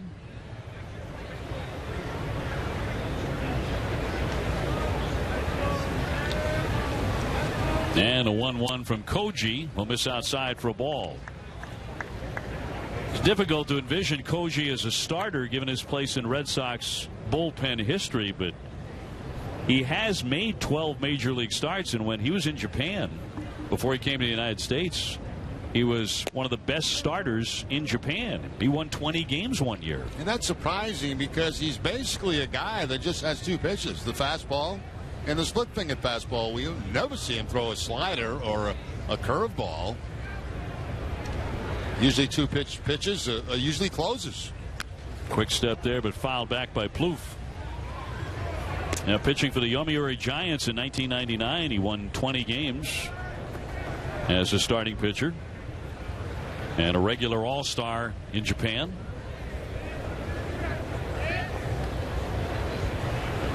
Born in Osaka, Japan. Runner at first base and 2 down, and the 3-2. Hit hard but foul.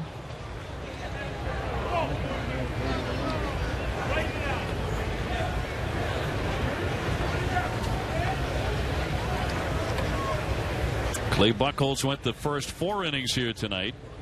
His second start of spring training. Clay giving up 3 runs. 2 of those in the first inning, allowed a Brian Dozier home run in the 3rd inning. The payoff pitch, runner going, and it's fouled off the end of the bat.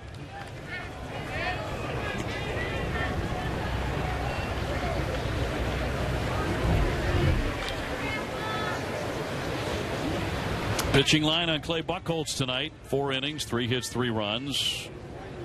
Command continues to be an issue for him early here in spring training. Certainly early for him. Walking 3. The next one is inside for ball 4. So that'll put runners at first and second.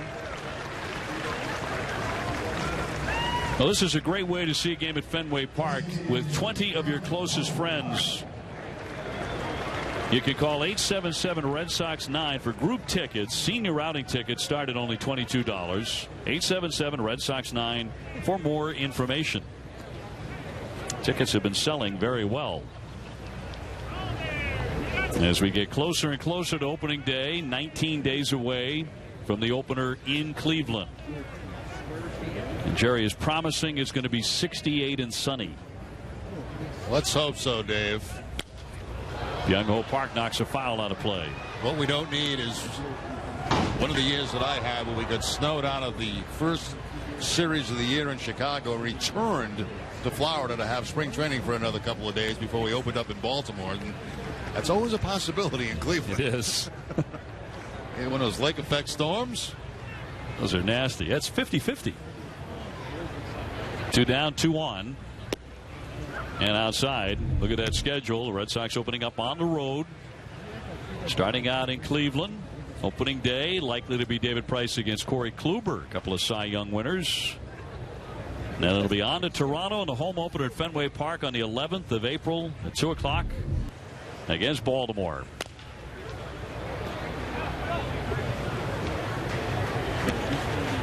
And then by then it'll be great to be back home, back at Fenway Park for another season, a 2016 home season. Red Sox team with very high hopes.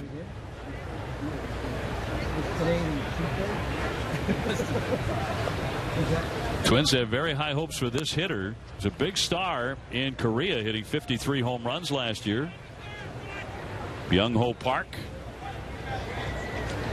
He'll be a primary designated hitter. Twins have followed him ever since he hit 4 home runs in 4 consecutive at-bats in high school in Korea, South Korea. There's a drive. Smack to left. Young will not get it. That's going to be up against the wall. Another run is in. Blue rounding third, and he will score as well. 2 runs home to make it 8-1 Minnesota. Rough outing here for Koji. Yeah, this is very unusual for Uehara to see him make this many pitches in an inning, and also to give up this many runs in an inning. That's a high split-fingered fastball. Didn't do a thing. Just stayed up around, let a high, and Park jumps all over. Remember the first time we were here, Park hadn't had a hit. And all of a sudden he's turned it on and swinging the bat very well. Through 28 pitches in that inning. 7-1 Minnesota on a 2-run double, and John Farrell takes the baseball away from Koji. We'll take the break as well here in the 5th inning with 2 down. Minnesota with a 6-run lead.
times in the inning. They now lead at 7-1. Tonight's Red Sox spring training game at Ness brought to you in part by Ace Ticket.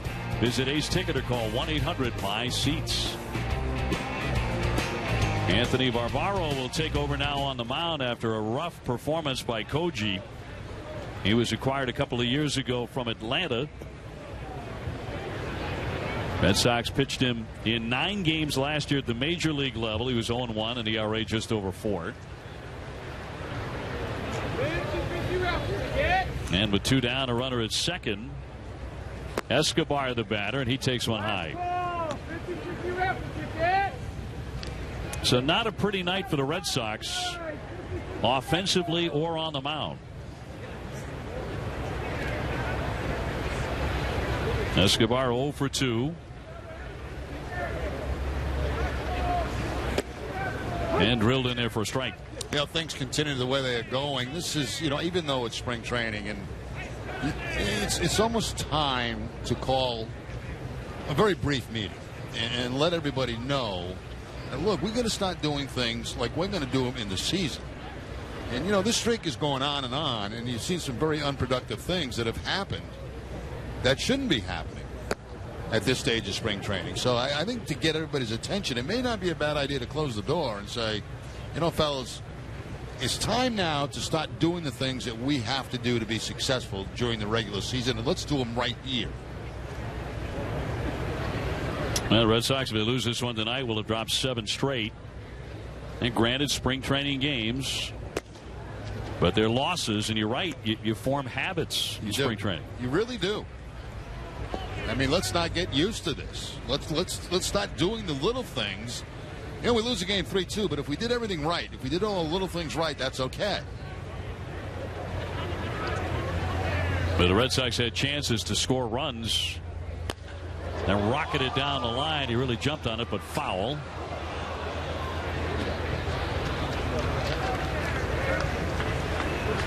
A lot of free swingers in this lineup. And it's paid off with a couple of home runs and 7 Twins hits. They lead it 7-1.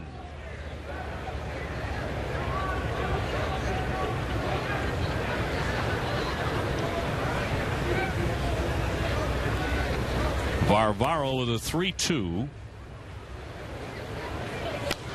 and floated foul, back out of play.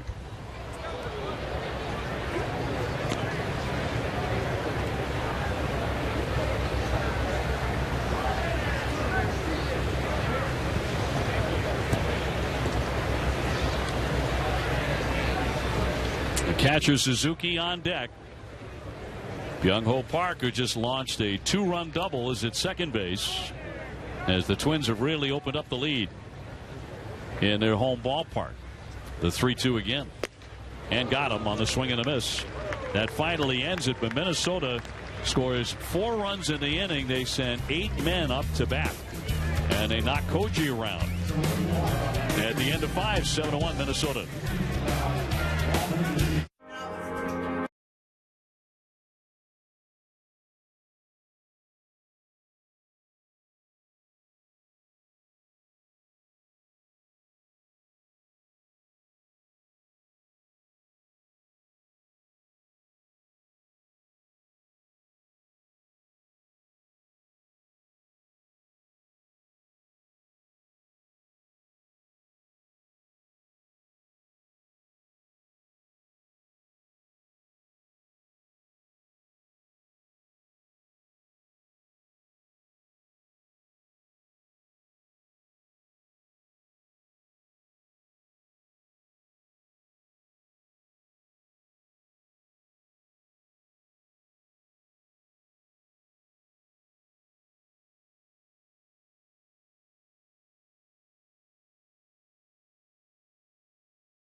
this spring training game from Hammond Stadium in NESN Clubhouse. We'll be back for its third season.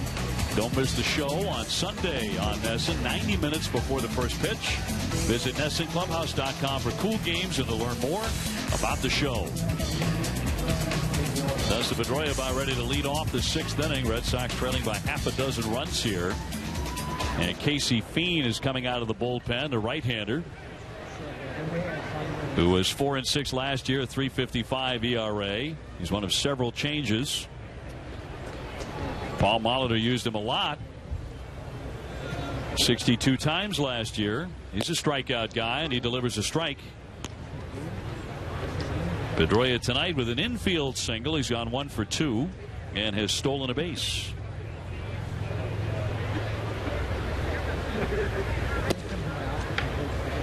And a ball down and away on Pedroia.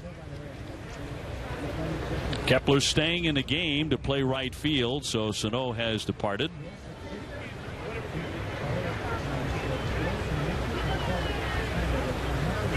Beresford at first base. So Mauer is done for the night.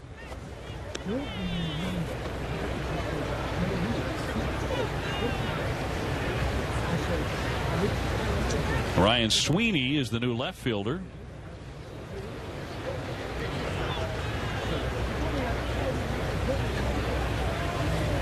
And Centeno is the new catcher.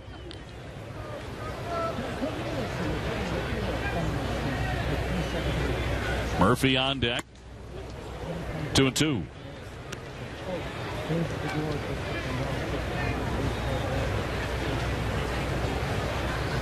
So a whole new battery here from Minnesota into the sixth inning.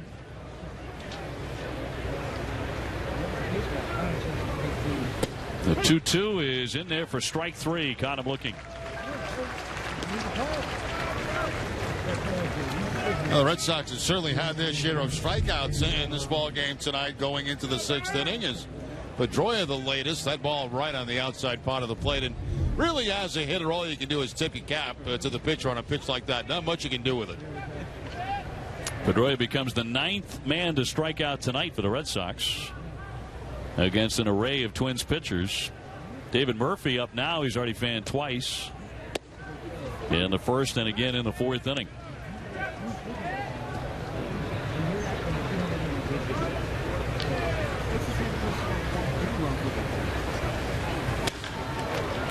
Fly to center field. Mastroianni underneath that to put it away. 2 up and 2 down. Sox only run came right away. The very first batter of the contest, Mookie Betts, crushing a home run. And that's been it. That's been the offense. Although there have been some pretty good chances in the fourth and in the fifth inning. The Red Sox had runners in scoring position and failed to score. Here's Xander. He has struck out and taken ball 4 tonight. Started the evening 6 for 20 on the spring, and he looks at a strike. So says Jeff Kellogg.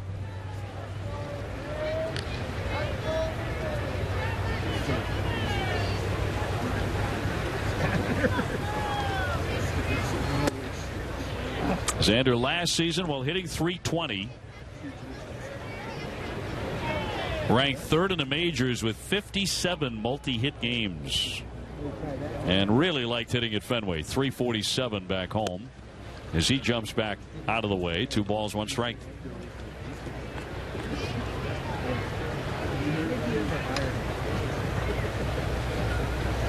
Number 2 in the American League overall in batting average, trailing only Miguel Cabrera. Pretty good company.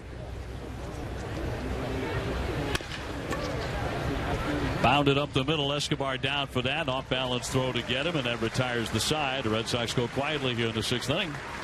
They go 1-2-3.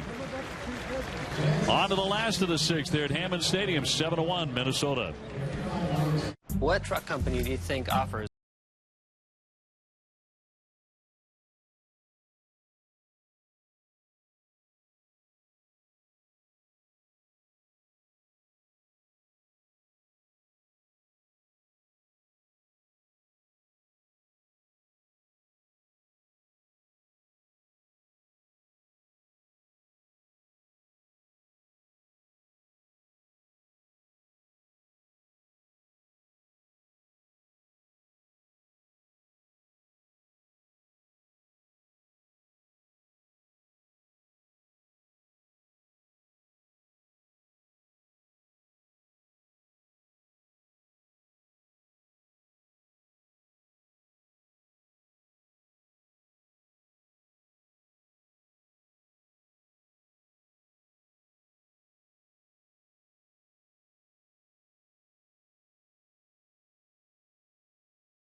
with a 6-run advantage over the Red Sox. And tonight's Red Sox spring training game on NESN is brought to you in part by Ace Ticket.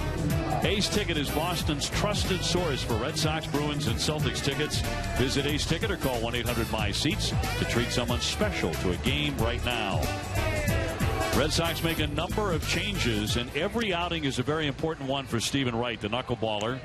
He is vying for a spot in the rotation with Eduardo Rodriguez seemingly unable to be with the club for opening day. He'll probably start the year on the disabled list at this point, very likely.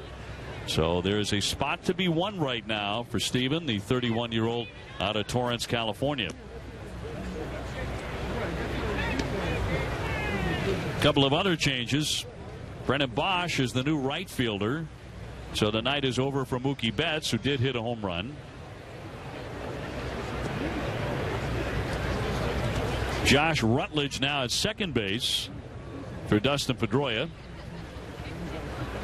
Devin Marrero is taking over at shortstop for Xander Bogaerts. And Sandy Leon is the new catcher. And he will receive right. And the first knuckler is high for ball one on Centeno, who's doing the catching. And the 1-0. Rutledge to be tested in a short right, off balance, but made the play. 1 up and 1 down. 7-1 Minnesota, and Jerry Remy has called for a team meeting in spring training. Well, I guess I don't want people to be alarmed by me calling a team meeting, but it's not one of those where you walk in and start throwing stuff around and yell and scream. It's more of the point where, fellas, look, here's where we are. You know, we're at a certain point in spring training where these things should be happening. You've had enough at bats now. You've played enough. Let's now get to a point where we're doing these small things correctly. And, you know, we have not seen that in this game tonight. And those are habits you want to get into down here so you can hit the ground running when the season starts. That's my point for the, say a meeting. I mean, let's it could take place on the field before they start workouts. But let's start doing the small things that we're going to have to do to be a successful team during the season. They just haven't been happening. They haven't happened here tonight. Who calls for that? Should that be a veteran player? Should that be the manager's job to do that? No, I think the manager's job in spring training. I never liked it when players call meetings. Rutledge with another stop, 2 down. I mean, if you call a meeting, your stuff better be pretty clean. I mean, you better be right on top of your stuff because, and I never liked it where they call a meeting and have the managers and the coaches not involved in it. That to me never made any sense to me. I didn't like that as a player. But I think just paying attention to detail is more than anything else in game situations. They're certainly doing it in practice, but it's not happening in games right now. I couldn't agree with you more. 2 down, bases are empty. Brick Britton, the hitter now. Seven to 1 Minnesota. We're in the 6th inning. Wright looking for a 1-2-3.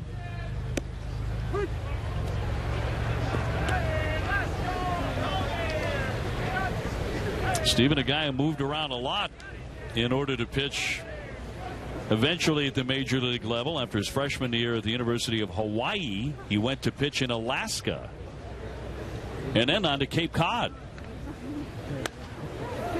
Knocked foul down the left field line. And then back to Hawaii in 2006. He led them to the NCAA regionals, went 11-2. So way before his professional career, he was racking up some frequent flyer miles. Well, that's spreading your talent around in a lot of different places, isn't it? Wow.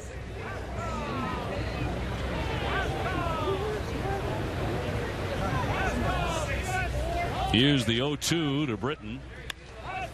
Soft line drive will drop for a base hit. And leadoff spot has been trouble tonight against the Red Sox. A home run and 2 singles out of that top slot. And Mike Sweeney will be next. Both teams have gone heavy to the reserves here. Stephen Wright admitted that had the Red Sox not put him on the 40-man roster in April of 2013, he was going to retire from baseball. He had toiled in the minors for 6 years, never got a cup of coffee in the major leagues over that time, and he was prepared to move on from baseball. He said, I have a family, and in the minors, you don't make a lot of money. I had a baby on the way. I couldn't afford to support a family making, about $10,000 a year. Check swing, and that's in there for a strike. And the Red Sox put him on the roster. And the baby's name, by the way, was Ella Grace, who is now 3 years old.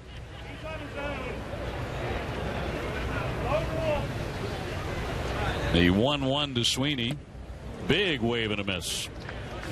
Well, he's on his heels on that swing. He was looking to take that knuckleball deep, but not a very balanced swing that time by Sweeney.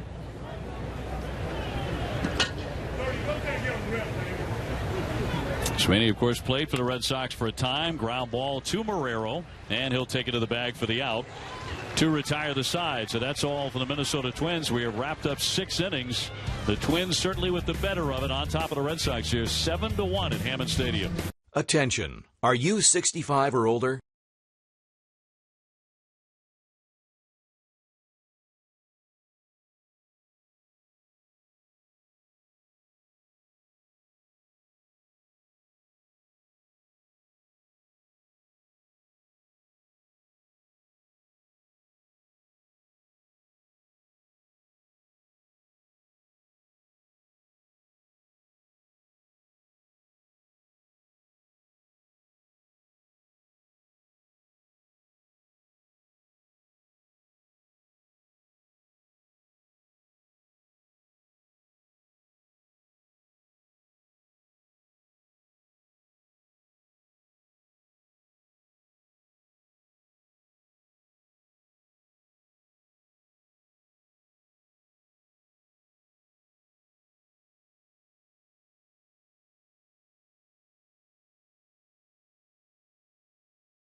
Brand new site for car enthusiasts.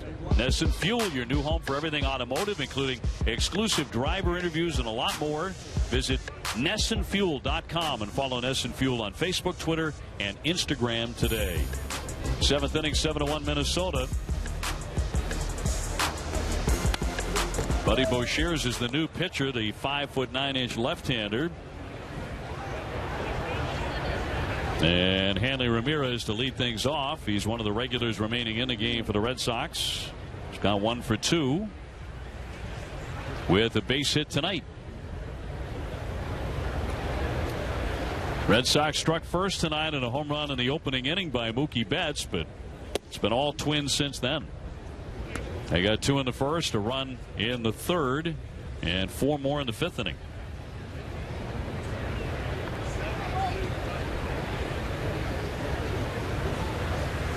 Hanley started the night hitting .333 in spring training with a home run. Here's the 1-1.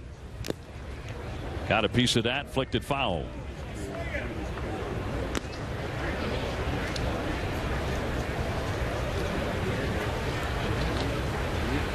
Hanley now in his 11th full major league season. We talked about him looking a little more athletic this year, a little less upper body. Came into camp a little more slender than a season ago. Last year played in just 105 games because of that shoulder injury.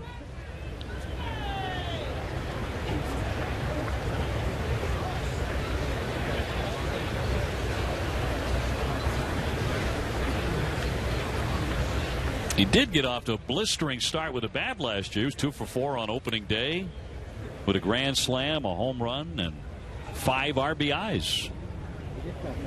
And it looked then like he was going to have a spectacular season.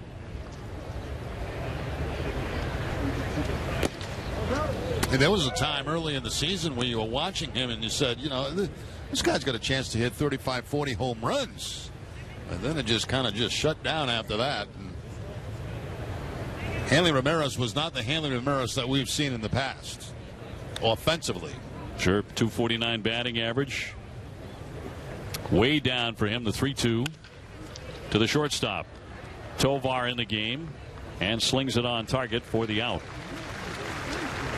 Sandoval will be next. Nunez has taken over at third base. We talked about Tovar. Wilfredo Tovar now at short. Britton is now in the game at second base. So every position has changed for Minnesota except for the center fielder.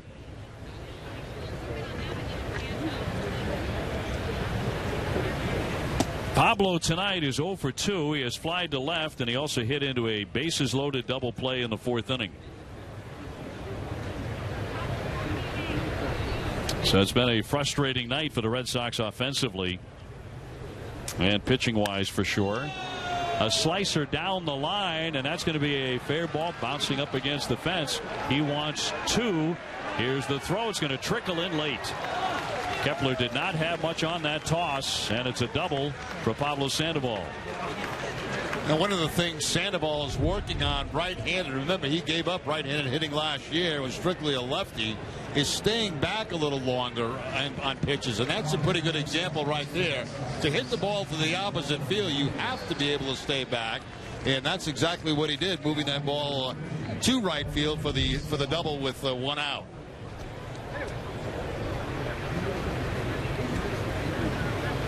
Now Marco Hernandez will come on to run for him at second base. And we'll see if Chris Young can pick him up. He has doubled and struck out in this one. And it's down and in for ball 1. In the 7th inning, 7-1, the Twins.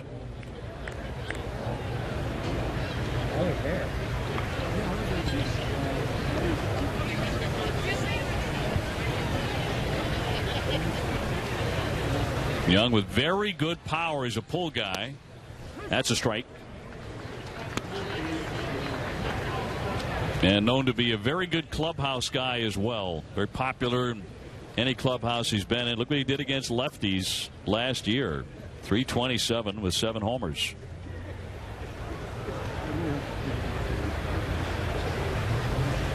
Facing one right here. The 1-1 will miss away.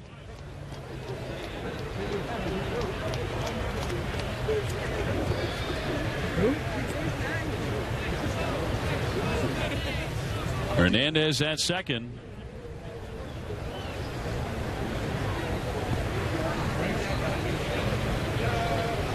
And most of the Red Sox starters are now out of the ball game. The 2-1 made him dance a little bit. And those fastballs right now down and in to Chris Young. Pretty good spot right here. 3 balls and 1 strike. Big lead. You would expect a fastball right down the middle. Let's see what he gets. Red Sox have been held to 5 hits and have struck out 9 times in this game. Against several Twins pitchers, the 3-1. And good patience there. That's ball 4. Just the second walk the Red Sox have accepted in this game. And good patience and bad pitching. 7-1 ball game. You got a commanding lead in this game. 3-2 count. Just throw a strike. Make him swing the bat to get on base. So Sam Travis will run for Young at first base. The Red Sox have 2 men aboard now, and Leon will be the batter. He's taken over behind the plate for Blake Swihart, who went 0 for 2.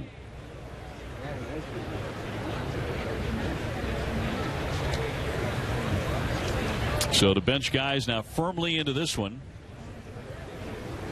And the lefty deals.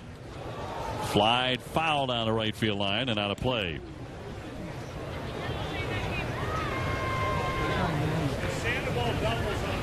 Sandy, a veteran catcher. Unfortunately for him, the Red Sox are pretty deep at catcher, with Ryan Hannigan ensconced as that backup. Christian Vasquez making his way back and still hoping to make the club for opening day. And Blake Swihart, the incumbent. Yeah, that is Vasquez's goal, to break with the big league club, but I'm not sure that's going to happen. I think that he may get the start at AAA. That way that keeps the Hannigan-Swihart combination here. Give him a chance to get comfortable again. Yeah, AAA baseball by making more throws, obviously, to second base, pickoff attempts, get some more at-bats. And I don't think it'll be too long, though, before we see him with the big club. He's in great shape, but, of course, coming back from Tommy John. So you may well be right. I know he's not conceding anything. He's worked awfully hard to get back to where he is. 0-2 is high and tight. 1-2 on Leon. Jackie Bradley on deck. First and second. One down. Red Sox have had chances in this game, but have not capitalized. Hernandez, the runner at second. Travis at first. And that dips low, 2-2.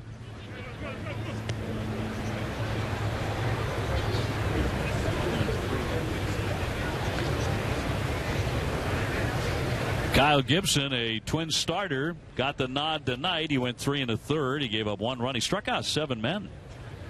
And he's a sinker baller. He's a contact guy, but he piled up the strikeouts tonight against the Red Sox. The 2-2 hammered foul.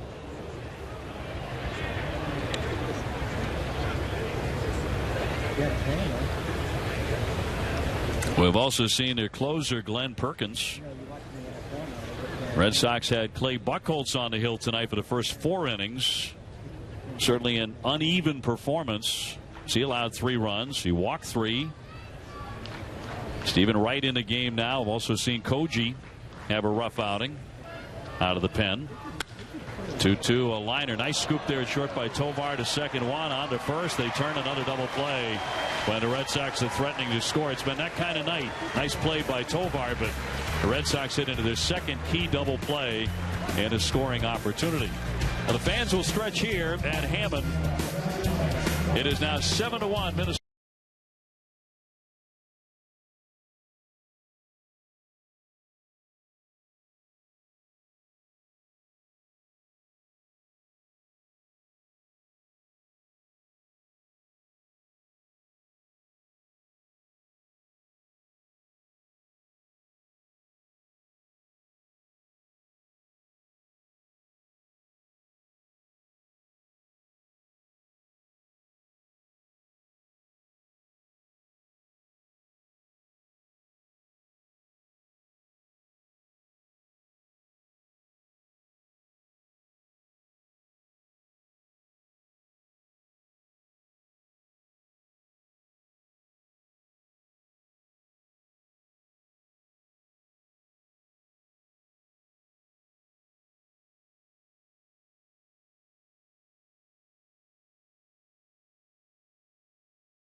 With a commanding 7-1 lead over the Red Sox here in spring training baseball. And coming up right after the broadcast tonight, we're going to take you inside all access on David Price over at spring training and JetBlue. This is a great inside look at how a big league pitcher prepares for opening day, and that'll be his assignment against the Cleveland Indians. Getting a chance to hang with some veterans who've done quite a bit in the game. And we have a number of changes here for the Red Sox. Rutledge will move over from second base over to third base. And Hernandez stays in the ball game to play second. Travis taking over at first base. And Wright staying on the mound and delivers inside for ball one.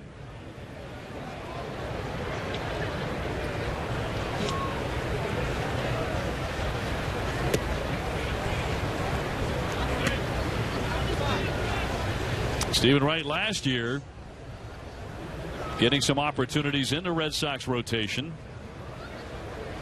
and had that nasty injury. He was hit on the back of the head by a batting practice fly ball while running in the outfield and suffered a concussion, took him out of action. To which we say we're kind of amazed that doesn't happen more frequently. There's so much activity going on in batting practice. If you're in the ballpark to see it, I mean, you get ground balls to the infielders, outfielders taking fly balls, you get contact off the bat, and a lot of pitchers doing their running during batting practice. Line shot, that's through for a base hit. So the Twins have the leadoff man aboard here in the seventh inning. MLB.TV Premium is everything you have come to expect and more. Watch every out-of-market game on all 30 teams in true high definition on over 400 supported devices. Visit MLB.TV for details.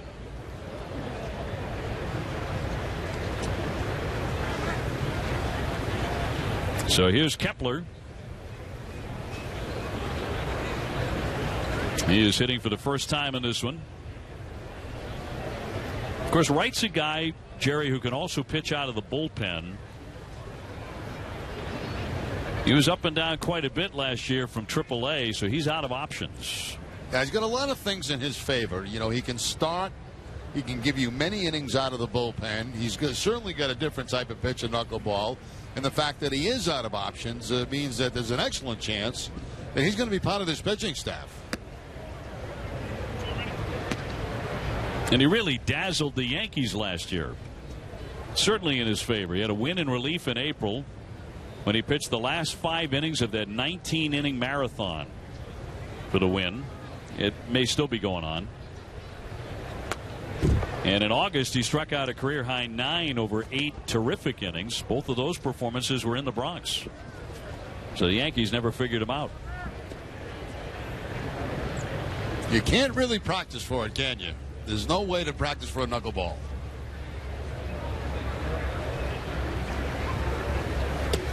The 1-1 on the outside corner for a strike. And, of course, when things go awry mechanically, he can just call over Tim Wakefield. And Wakefield actually was working with Wright from his last outing. He said that he was not getting out in front enough on his delivery. Big swing and a miss. Down goes Kepler. So one man gone. And Nunez is next for the first time.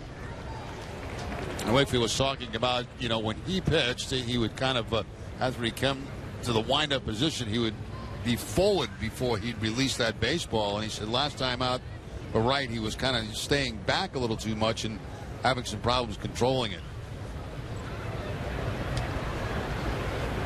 Boy, you can't control the knuckleball. It's everywhere. Drives your catcher batty.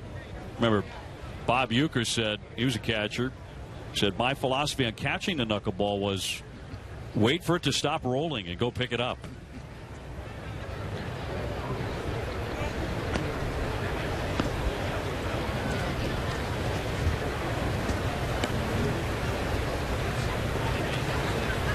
You can't stab at it. Stabbing at it as a catcher, worst thing you can do. Yeah, you've got to let the knuckleball come to you. I think if you talk to any catcher, they try to get that side saddle position back there. And instead of reaching for it, just let the ball come to you. See catchers who reach for it, all of a sudden it dips down a little bit low. It's right underneath the glove. Look at Jason Varitek. Mimicking exactly that. Stabbing. It's like he's swatting flies. Oh, Tech hated it. Hated catching the knuckleball. Only when forced into it, which he was in the postseason to catch Wake. And no fun at all. 3 balls, 1 strike.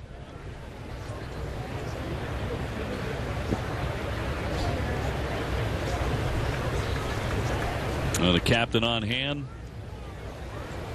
in the Red Sox dugout. Always great to see him there. Runner at first and the 3-1. Little looper to center field. And Jackie Bradley there to make the grab. And a runner heading back to first. 2 down. And that'll send up Carlos Quentin.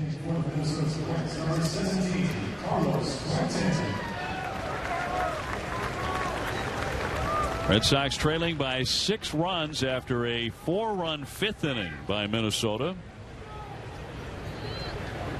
Koji got knocked around. Buchholz started, went 4. He gave up 3 runs.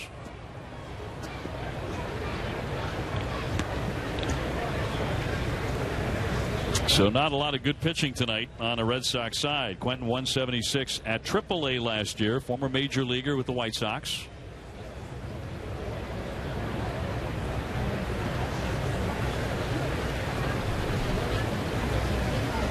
Quentin, the guy really hovers over that plate. Snap toss to first, but the runner back in.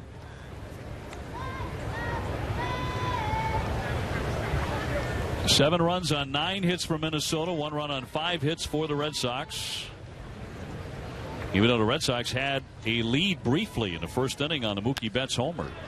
Line to center field. It drops in for a base hit.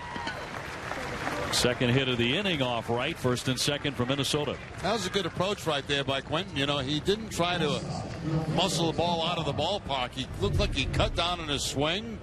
A little bit of an inside-out swing to take that ball up the middle, and it wasn't really that bad a pitch.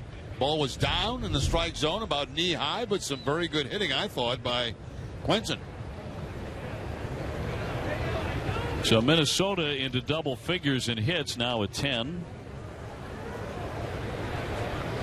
And Tovar will dig in for the first time. 2 on and 2 out. Wright trying to get through this inning without allowing a run. Up the middle. That's going to squeak through for a base hit. The run will score from second base. Quentin holding at second. That makes it 8-1 Minnesota. That one barely got through. He barely had enough to muscle it through the center. Because of the speed of the knuckleball, which is not very hard at all, you see the shortstop play. Most right-hand hitters to pull. And this ball's toward the middle. You can see it not hit very hard at all, but there's no way that Marrero could get to it.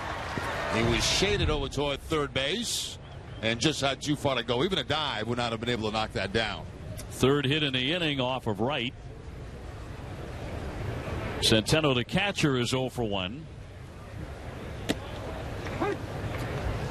And this one's getting uglier and uglier. Yes, it is. It's been ugly for quite some time now.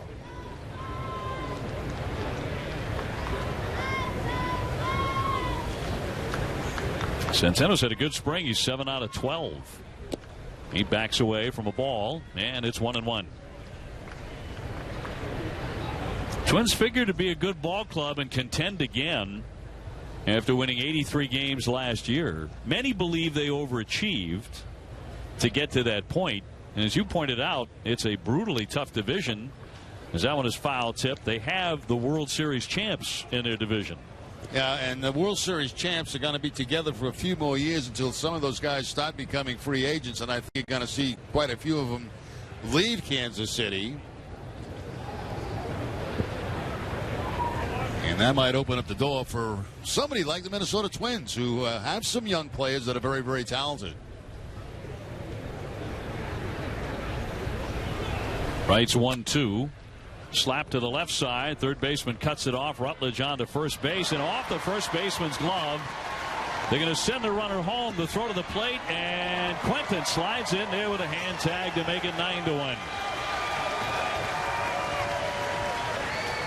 And that'll put runners at first and third Rutledge cut it off in front of Marrero to start the play. Yeah, and I think, if you're the first baseman, Travis, I think your number one option on a play like this is to make sure you catch the ball and you don't allow that run to score. So it's almost like you've got to come off the bag instead of trying to stretch and reach it. You've got to come off the bag, catch the ball, and then that run does not score.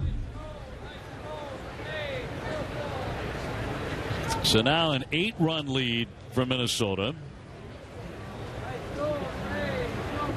And Mastroianni will dig in for the 4th time as he takes a breaking ball in there for a strike. They're at first and third with 2 down, 9-1.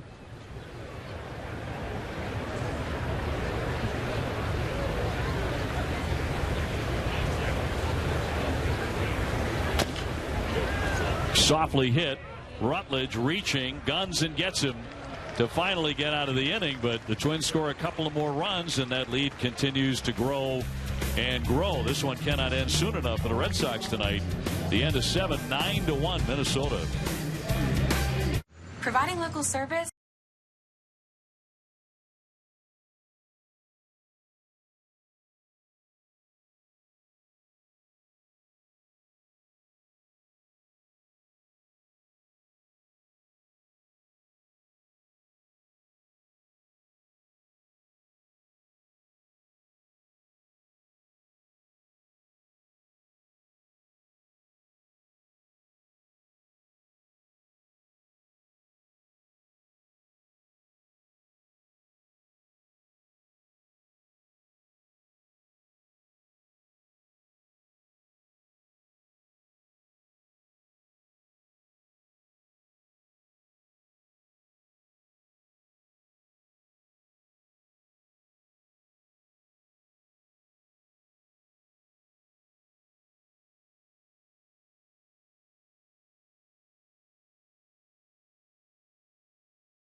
Bill and Jenny check out 3 Boston spots to hit before, during, and after a game. Plus, they learn how to get in shape at a pole fitness class.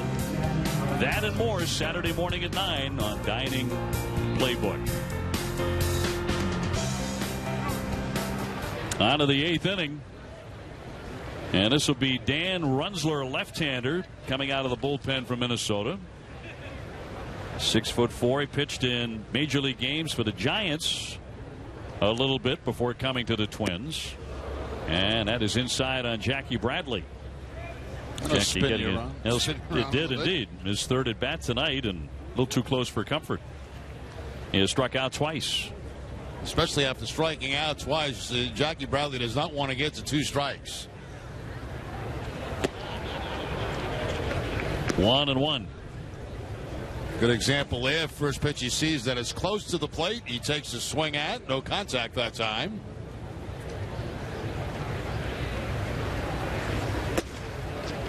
On the edge for a called strike, says Jeff Kellogg.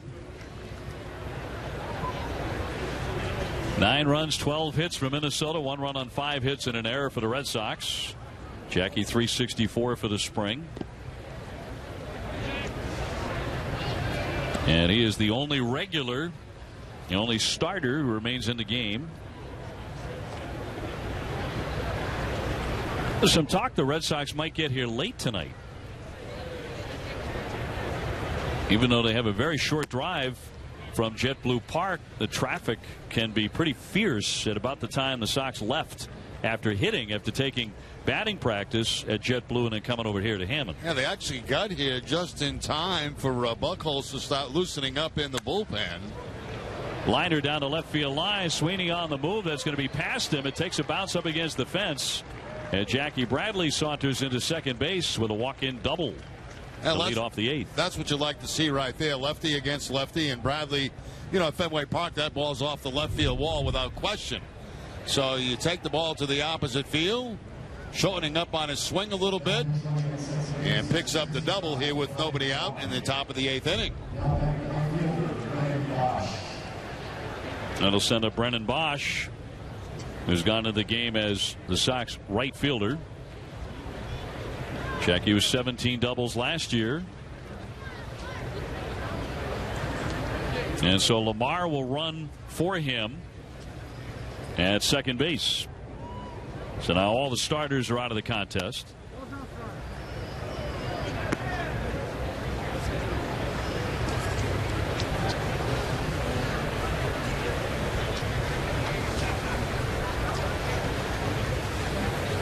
Bosch up there for the first time. He's in the leadoff spot. Came out of the University of California at Berkeley. High chopper past the mound. Britton in on it, throws to first, but too late, and it gets by the first baseman. Here comes the run. A wild throw, and Lamar is in to score, and the Red Sox are on the board for the first time since the first inning. I really don't know what Britton was doing there, because he had really no chance at that runner at first base, and just let that ball fly. Gets by the first baseman, Beresford, and the run comes across for the Red Sox. But you see the location of where he's at right there and where the runner is. I mean, there was really no chance at all to get him, and then the ball gets by Beresford, and the Red Sox get a gift run. So that makes it 9-2. Here in the top half of the 8th inning.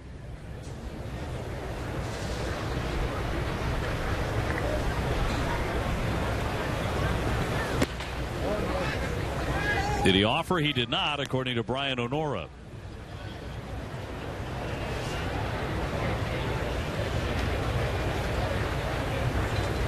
Rutledge has moved around on the infield. Came on to play second base when Dustin Pedroia was finished for the night. Pedroia went 1 for 3 with a base hit, and now he's over at third base.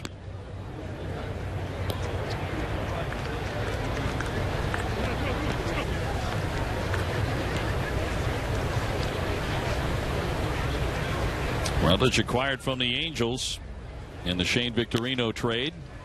Ground ball to Tovar. That's 1, and that's 2, and the Red Sox have been doubled up 3 times tonight.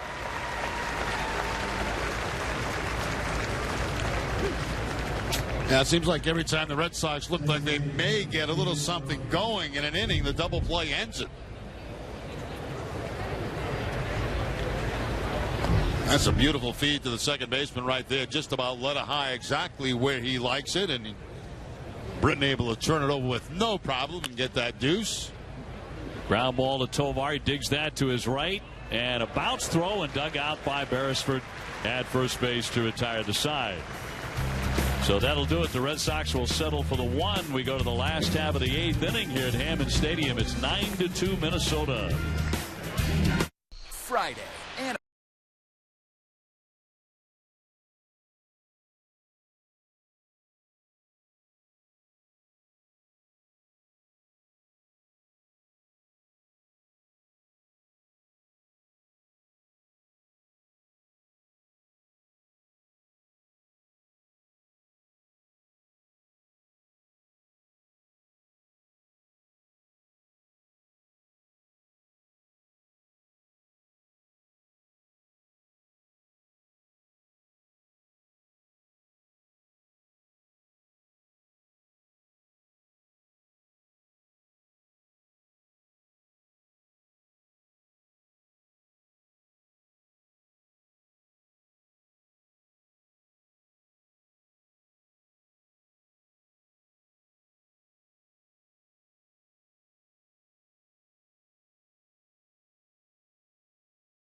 Last half of the 8th inning here at Hammond Stadium, the spring training home of the Minnesota Twins, and they have a 9-2 lead on the Red Sox.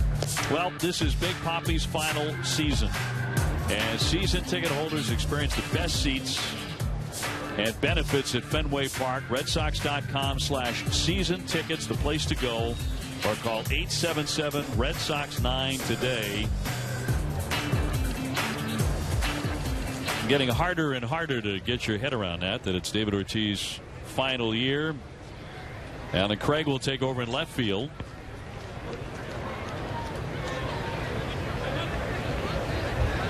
And Wright continues to pitch here into the last half of the 8th inning. He allowed a couple of runs last inning, so very few Red Sox pitchers have turned in outings tonight that they're going to write home about. Minnesota with 12 hits, and that's inside.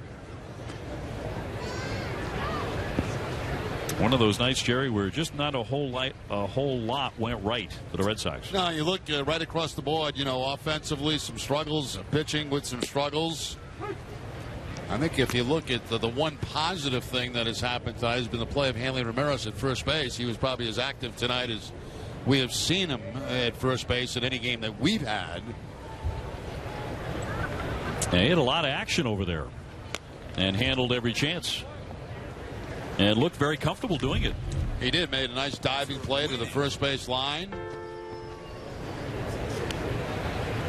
And then taking it himself to get it out. That was a very nice play by Hanley. So, pretty active down there tonight. And as I mentioned earlier in our broadcast, all good for his confidence. The 2-2 to Britton, who singled his last time up. And he asks for time and gets it.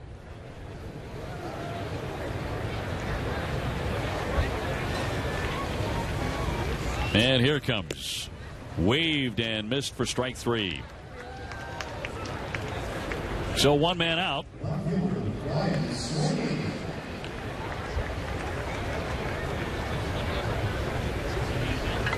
That'll send up Sweeney for the second time. He's 0 for 1 with a tapper to short.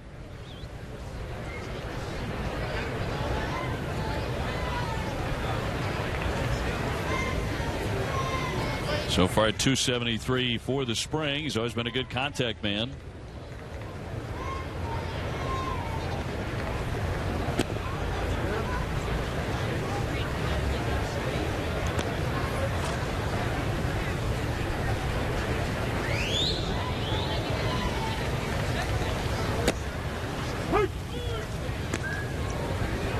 One and one on the former Red Sox outfielder. One of the differences between Wright and Tim Wakefield, when Wake used to go to an off-speed pitch, a lot of times it would be a curveball instead of I shouldn't say off-speed, but something other than knuckleball. A lot of times Wake would throw the curveball. Wright does throw the fastball.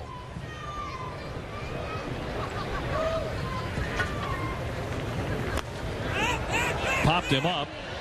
Leon looking for room, but that's over the top of the netting. Wright was pitching quite well before he got nailed by that fly ball on the back of the head, back of the neck. He had posted a 2.25 ERA in his 3 starts before what was ruled a concussion.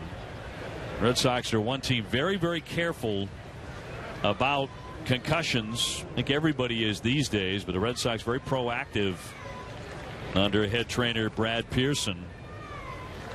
I mean, everyone is very, very sensitive to it today. These days, I think in all sports, obviously in football it's become a huge question, a huge issue, but baseball too. Yeah, a lot of times, guys didn't probably know they had concussions before. A lot of these catches that get hit in the mask so often. Sweeney will take high for ball 4.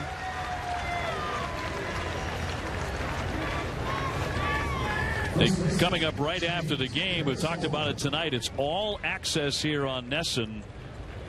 It'll be all about Blake Swihart and David Price as Blake gets ready as the Red Sox #1 catcher for the 2016 season. As behind the scenes and a great inside look at his preparation for opening day.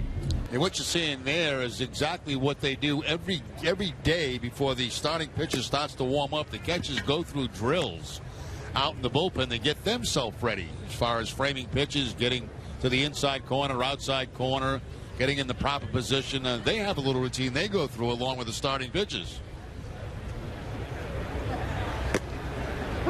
That's across for a called strike on Beresford. 9-2 Minnesota.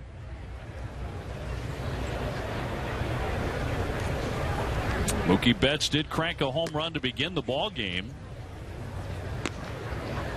in the top half of the first. But then Minnesota came back at 2 runs in the bottom of the first inning and built on that the rest of the night. Sweeney on at first base, and that's upstairs for a ball. So the count goes to 3-1.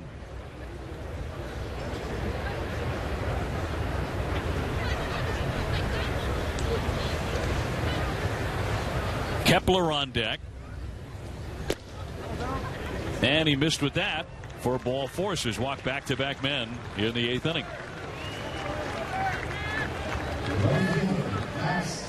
And Max Kepler will stand in. Doing a lot of work on those cleats between just about every batter that he's faced as the mud starts to clump up a little bit and not getting good footing on the mound right now. Mound awfully wet for some odd reason. Well, it hasn't rained. Yeah, maybe the humidity. It has been humid here in Florida the last 3 or 4 days. Yeah, it's gotten pretty sticky. But not a drop of rain last several days. Nope.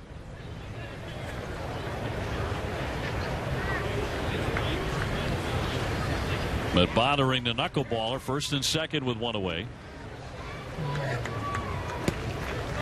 And it is too high for ball 1, so that plate really moving around on Steven here.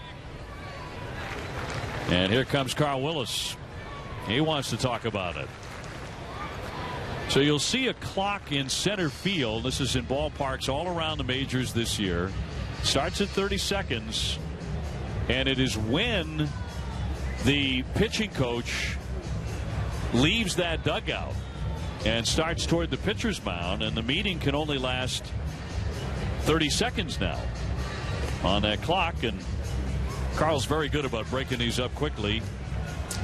Yeah, we've seen most of the pitching coaches that have gone out there. They usually leave around that 9-10 second point to get back in the dugout. And so they're really getting about 20 seconds to talk in before they start heading back. Got to get that shot off.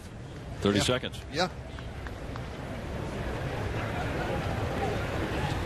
1 out, 2 on, and a 1-0.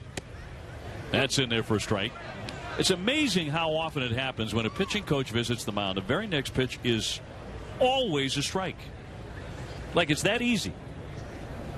Well, maybe they should go out there after every pitch, but that's not in the rule book, right? Be a 47-hour game. Be in there for a called strike, and it's 1-2 on Kepler. Heck, we've been through a few of those. Yeah. Sox Yankees. Oh.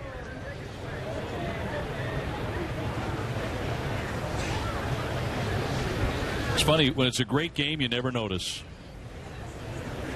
High fly left center field. Runners will hold at first and second, and there are 2 down. You know, honestly, too, you talk about length of game, and I think we notice it more than the players do themselves because you're still involved in every single pitch of the game. So I don't think it means very much to them. It's the people that watch the game where the length bothers them. Well, that's it for Wright. And certainly an up-and-down performance by Stephen Wright tonight. He's trying to make the rotation, but a choppy effort. 2 down in the bottom of the 8th. 9-2 Minnesota. Will be back in a moment. Umbrella is the most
Here from Hammond Stadium, the home of the Minnesota Twins, have been very much at home tonight with a 9-2 lead. Carlos Marmol coming out of the bullpen for the Red Sox, trying to make the Sox pen.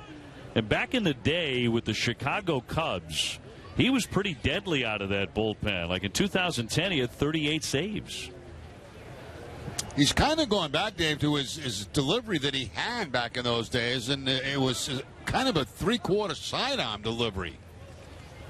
Nunez the batter, and that's outside ball one. He had 34 saves in 2011, Jerry. Good live fastball, good breaking ball. Interesting guy. 117 career saves. He's also pitched for the Dodgers most of his career with the Chicago Cubs. Briefly with the Marlins in 2014. That didn't go well. An 8.10 ERA. And last year he did not pitch in the big leagues. But it used to be pretty nasty. He's now 33 years old from the Dominican Republic.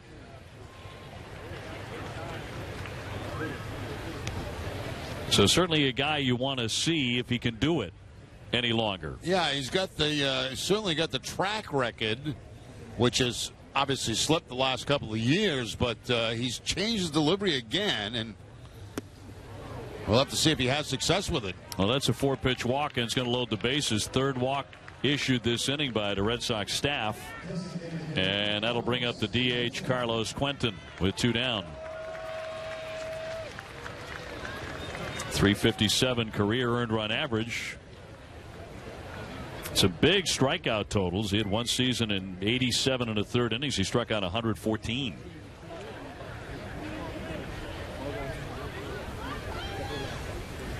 No place to put this guy, and the first pitch misses for ball one.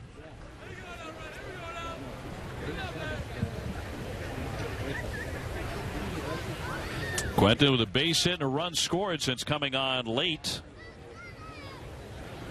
And they're all loaded up. In there for a strike. And that might have been a little bit of a gift. That ball looked to be a little bit high, but finally he gets a strike.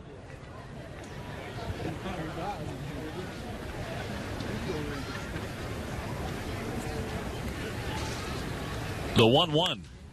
He popped him up. And a shallow right center field.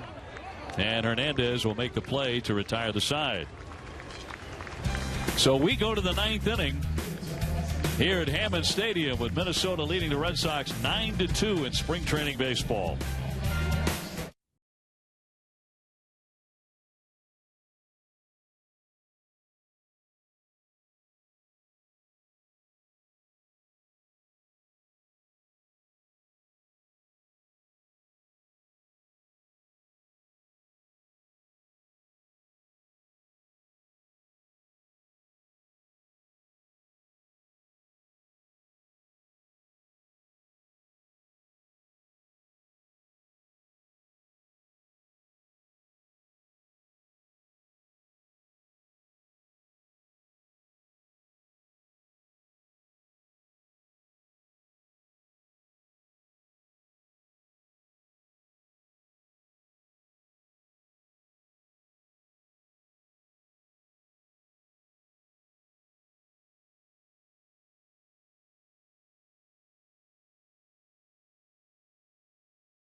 He's a tall one at 6'7". Did make 26 appearances at the major league level last year. Pitched pretty well with a 3.47 ERA for Paul Molitor. Molitor got a lot of support from Manager of the Year last season. His first year in the dugout. And leading the Twins at least into the race for most of the summer for a wild card spot. So Tonkin delivers and fires outside for ball one.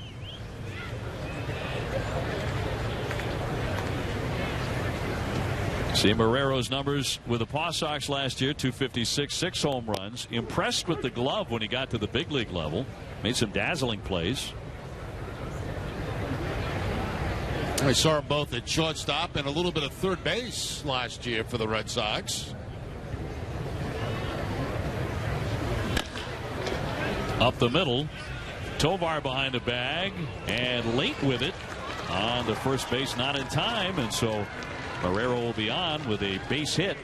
And Tovar took a strange path after that ball. It's almost one where I thought he'd come charging in toward the infield to try to make the play. Instead, he goes sideways, and then it takes him a long time to get rid of the base play. You see where he is and where he goes to get his play. He actually lets the ball play him. And it ends up not even being close at first base. Instead of attacking that ball, he let the ball play him, and he paid the price for it.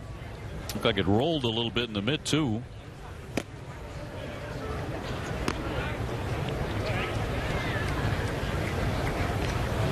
So the Sox with a base runner and Alan Craig the batter, his first at bat tonight.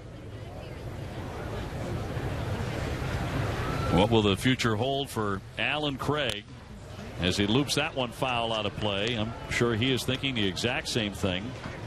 Will he go back to the minor leagues as a very highly paid minor leaguer, or does another club swoop in and make a deal for him if they're willing to grab a lot of salary?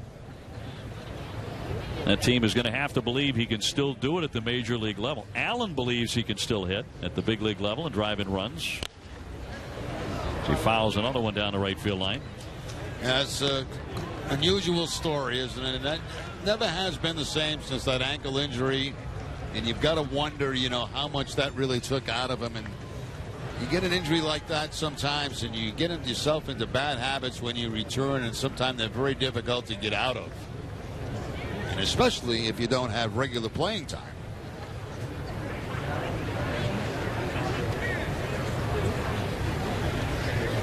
He's been a big-time run producer, and not that long ago, as recently as, 2013. It's not that far back. And a 90 RBI guy. One of the better hitters with runners in scoring position in all of baseball then. I mean, he was deadly with St. Louis.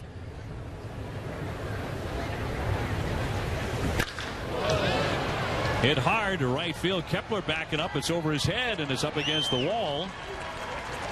Runner on his way to third. Craig into second base and has a double. One of his better swings of the spring.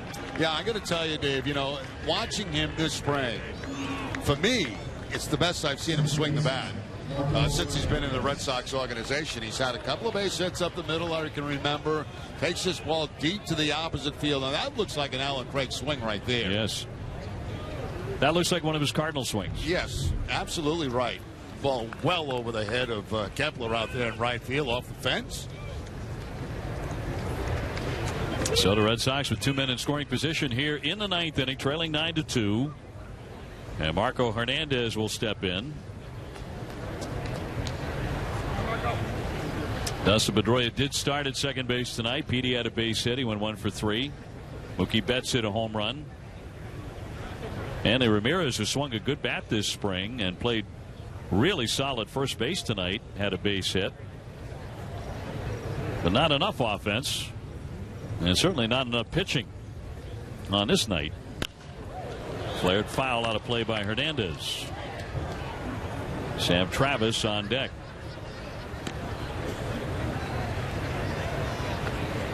And again, if the Red Sox drop this one, that'll be 7 consecutive losses. spring training losses, but losses nonetheless. Not a habit you want to get into, whether it's spring training, regular season, whenever you're playing a game.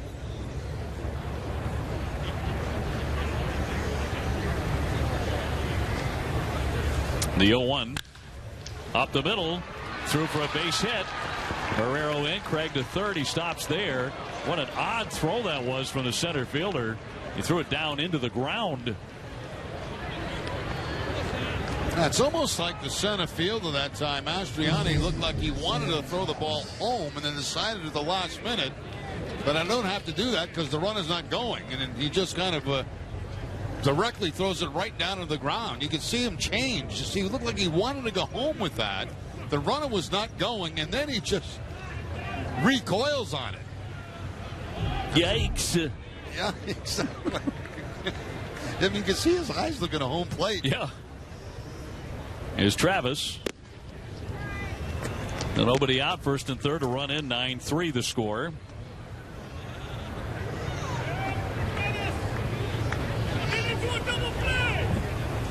I don't know. Does anything happen in spring training games? Does that make the blooper reel? Because that might have a chance. Little squibber here, swinging butt. That's going to bring in another run. And the Red Sox have added on to make it 9-4, Minnesota. Gently hit by Travis. He'll take it to drive in Craig. That was like a perfect bunt, wasn't it? You couldn't have rolled that ball out any better than that. Absolutely no play at all. Pretty good read at third base. A very good read, I should say, by Alan Craig at third base. He knew that ball was not going to be any play on him at home, so he scores without a problem.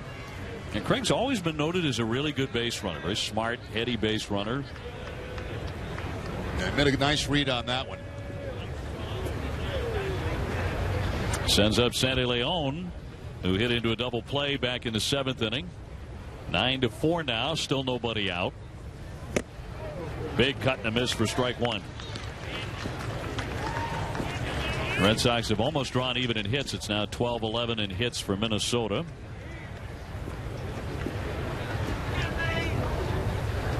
Red Sox have strung together 4 consecutive base runners to begin the ninth.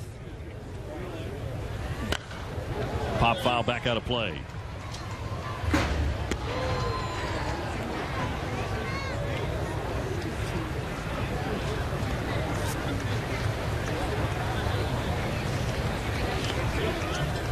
Well, both teams tonight bringing many of their starters that you'll see on opening day. Red Sox certainly did with Mookie Betts and Dustin Pedroia and Xander Bogaerts. Cut on and missed by Leon. That one really disappeared. And down he goes, strike three. That's out number one.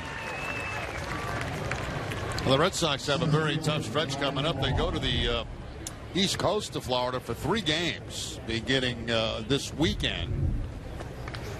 And you see the swing and miss by Leon. So the first out of the 9th inning. But it's going to be a couple of overnights for the Red Sox. And they don't ideally like that. They like to get that trip out of the way because you don't get a lot of work in like you do when you're home. Here's Lamar, 257, 8 home runs at Louisville. And a breaking ball snaps in for strike one. Brennan Bosch on deck. Hernandez at second. Travis at first. Red Sox trying to add on here in the 9th inning. They've scored twice.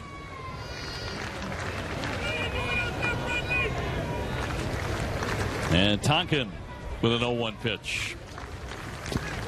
And that one hit him. So that's going to load the bases. Lamar is on, a hit batsman. And now they are all filled up for Brennan Bosch.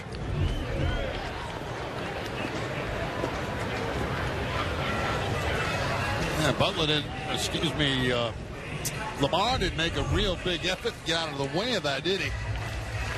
But effective for the Red Sox and effective for Lamar as he gets hit by the pitch. Little meeting on the mound. Red Sox trying to make it interesting here in the top of the ninth. Neil Allen, the pitching coach. It's become a long inning for the right-hander Tonkin. He's allowed 5 base runners and still only 1 man out. And a grand slam would make it downright fascinating, as it often does, Jerry. And it's up to Brennan Bosch, the former Detroit Tiger.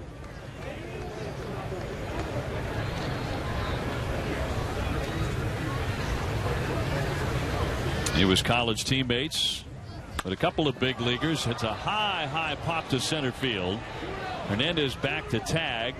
Mastroianni will throw into second base, and a runner is holding at third base. He was conceding to run. He was. You know, in this situation, the one run doesn't mean very much, so there's no chance taken at third base. But it's been an interesting inning for Mastroianni. You know, I watched him prior to that pitch, and he was sprinting toward left field because they had repositioned him over there. And then all of a sudden he had to regroup and go back the other direction and catch the ball. And as the throw back into the infield, as he kind of expected that run to score. Hernandez. A strange route to back then in. And Hernandez just drifted on back to third. So now 2 down. Red Sox down to their last man here in Rutledge. With the bases loaded, he is 2 for 6 on the spring. 9-4 Minnesota. That one almost got by Centeno, the catcher. That was a 95-mile-an-hour fastball that time too. Good quick reactions behind home plate.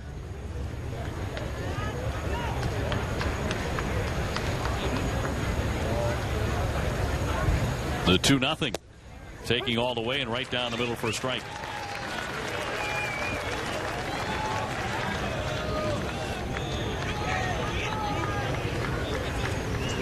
I think you're absolutely right, Jerry. I think what the Red Sox take out of this as far as a positive, not much in that category, but it's certainly the play of Hanley Ramirez. Ground ball to third behind the back, but foul. So everyone will return to their bases. That's no small thing, I guess, when you look, certainly from Hanley Ramirez's point of view. A lot went wrong for the Red Sox tonight as a team, but a lot went right for him at first base. Yeah, good. There was good and bad in this ball game tonight. And, you know, for me, the good obviously was Hanley playing first base, getting about as much activity as we've seen him get over at first base. I think situational hitting was kind of a disappointment when this was still a ball game early. The Red Sox had chances to make it a game, but in situations with men in scoring position, did not come through. Slice foul back out of play. And by coming through, that doesn't mean ripping a double off the wall or hitting a home run. That means smart hitting, doing the intelligent thing to get that run in. Yeah, exactly. You got you know, the infield back in a double play. You're going to try to get that fly ball, a line drive. The 2-2. That missed for ball 3, so the string is out. Bases loaded. 2 down, 3-2 the count here to Rutledge. In the 9th inning, 9-4 Minnesota. They're trying to put this game away. Red Sox continue to battle. Payoff pitch, runners on the move, swung on and missed, and this one is finally over. And from a Red Sox point of view, it had very little artistic merit. Minnesota wins it 9-4. And Jerry has already called for a team meeting. Just a little get together, Dave, to remind everybody what we're here for. I'm with you. 9 runs, 12 hits, and 1 error for Minnesota. 4 runs on 11 hits and an error for the Red Sox, who dropped 7 in a row here in spring training. In front of a good crowd at Hammond Stadium. For Jerry Remy, I'm Dave O'Brien. Thanks so much for joining us here from spring training. 9-4, the Twins beat the Red Sox tonight. So what's the next one up?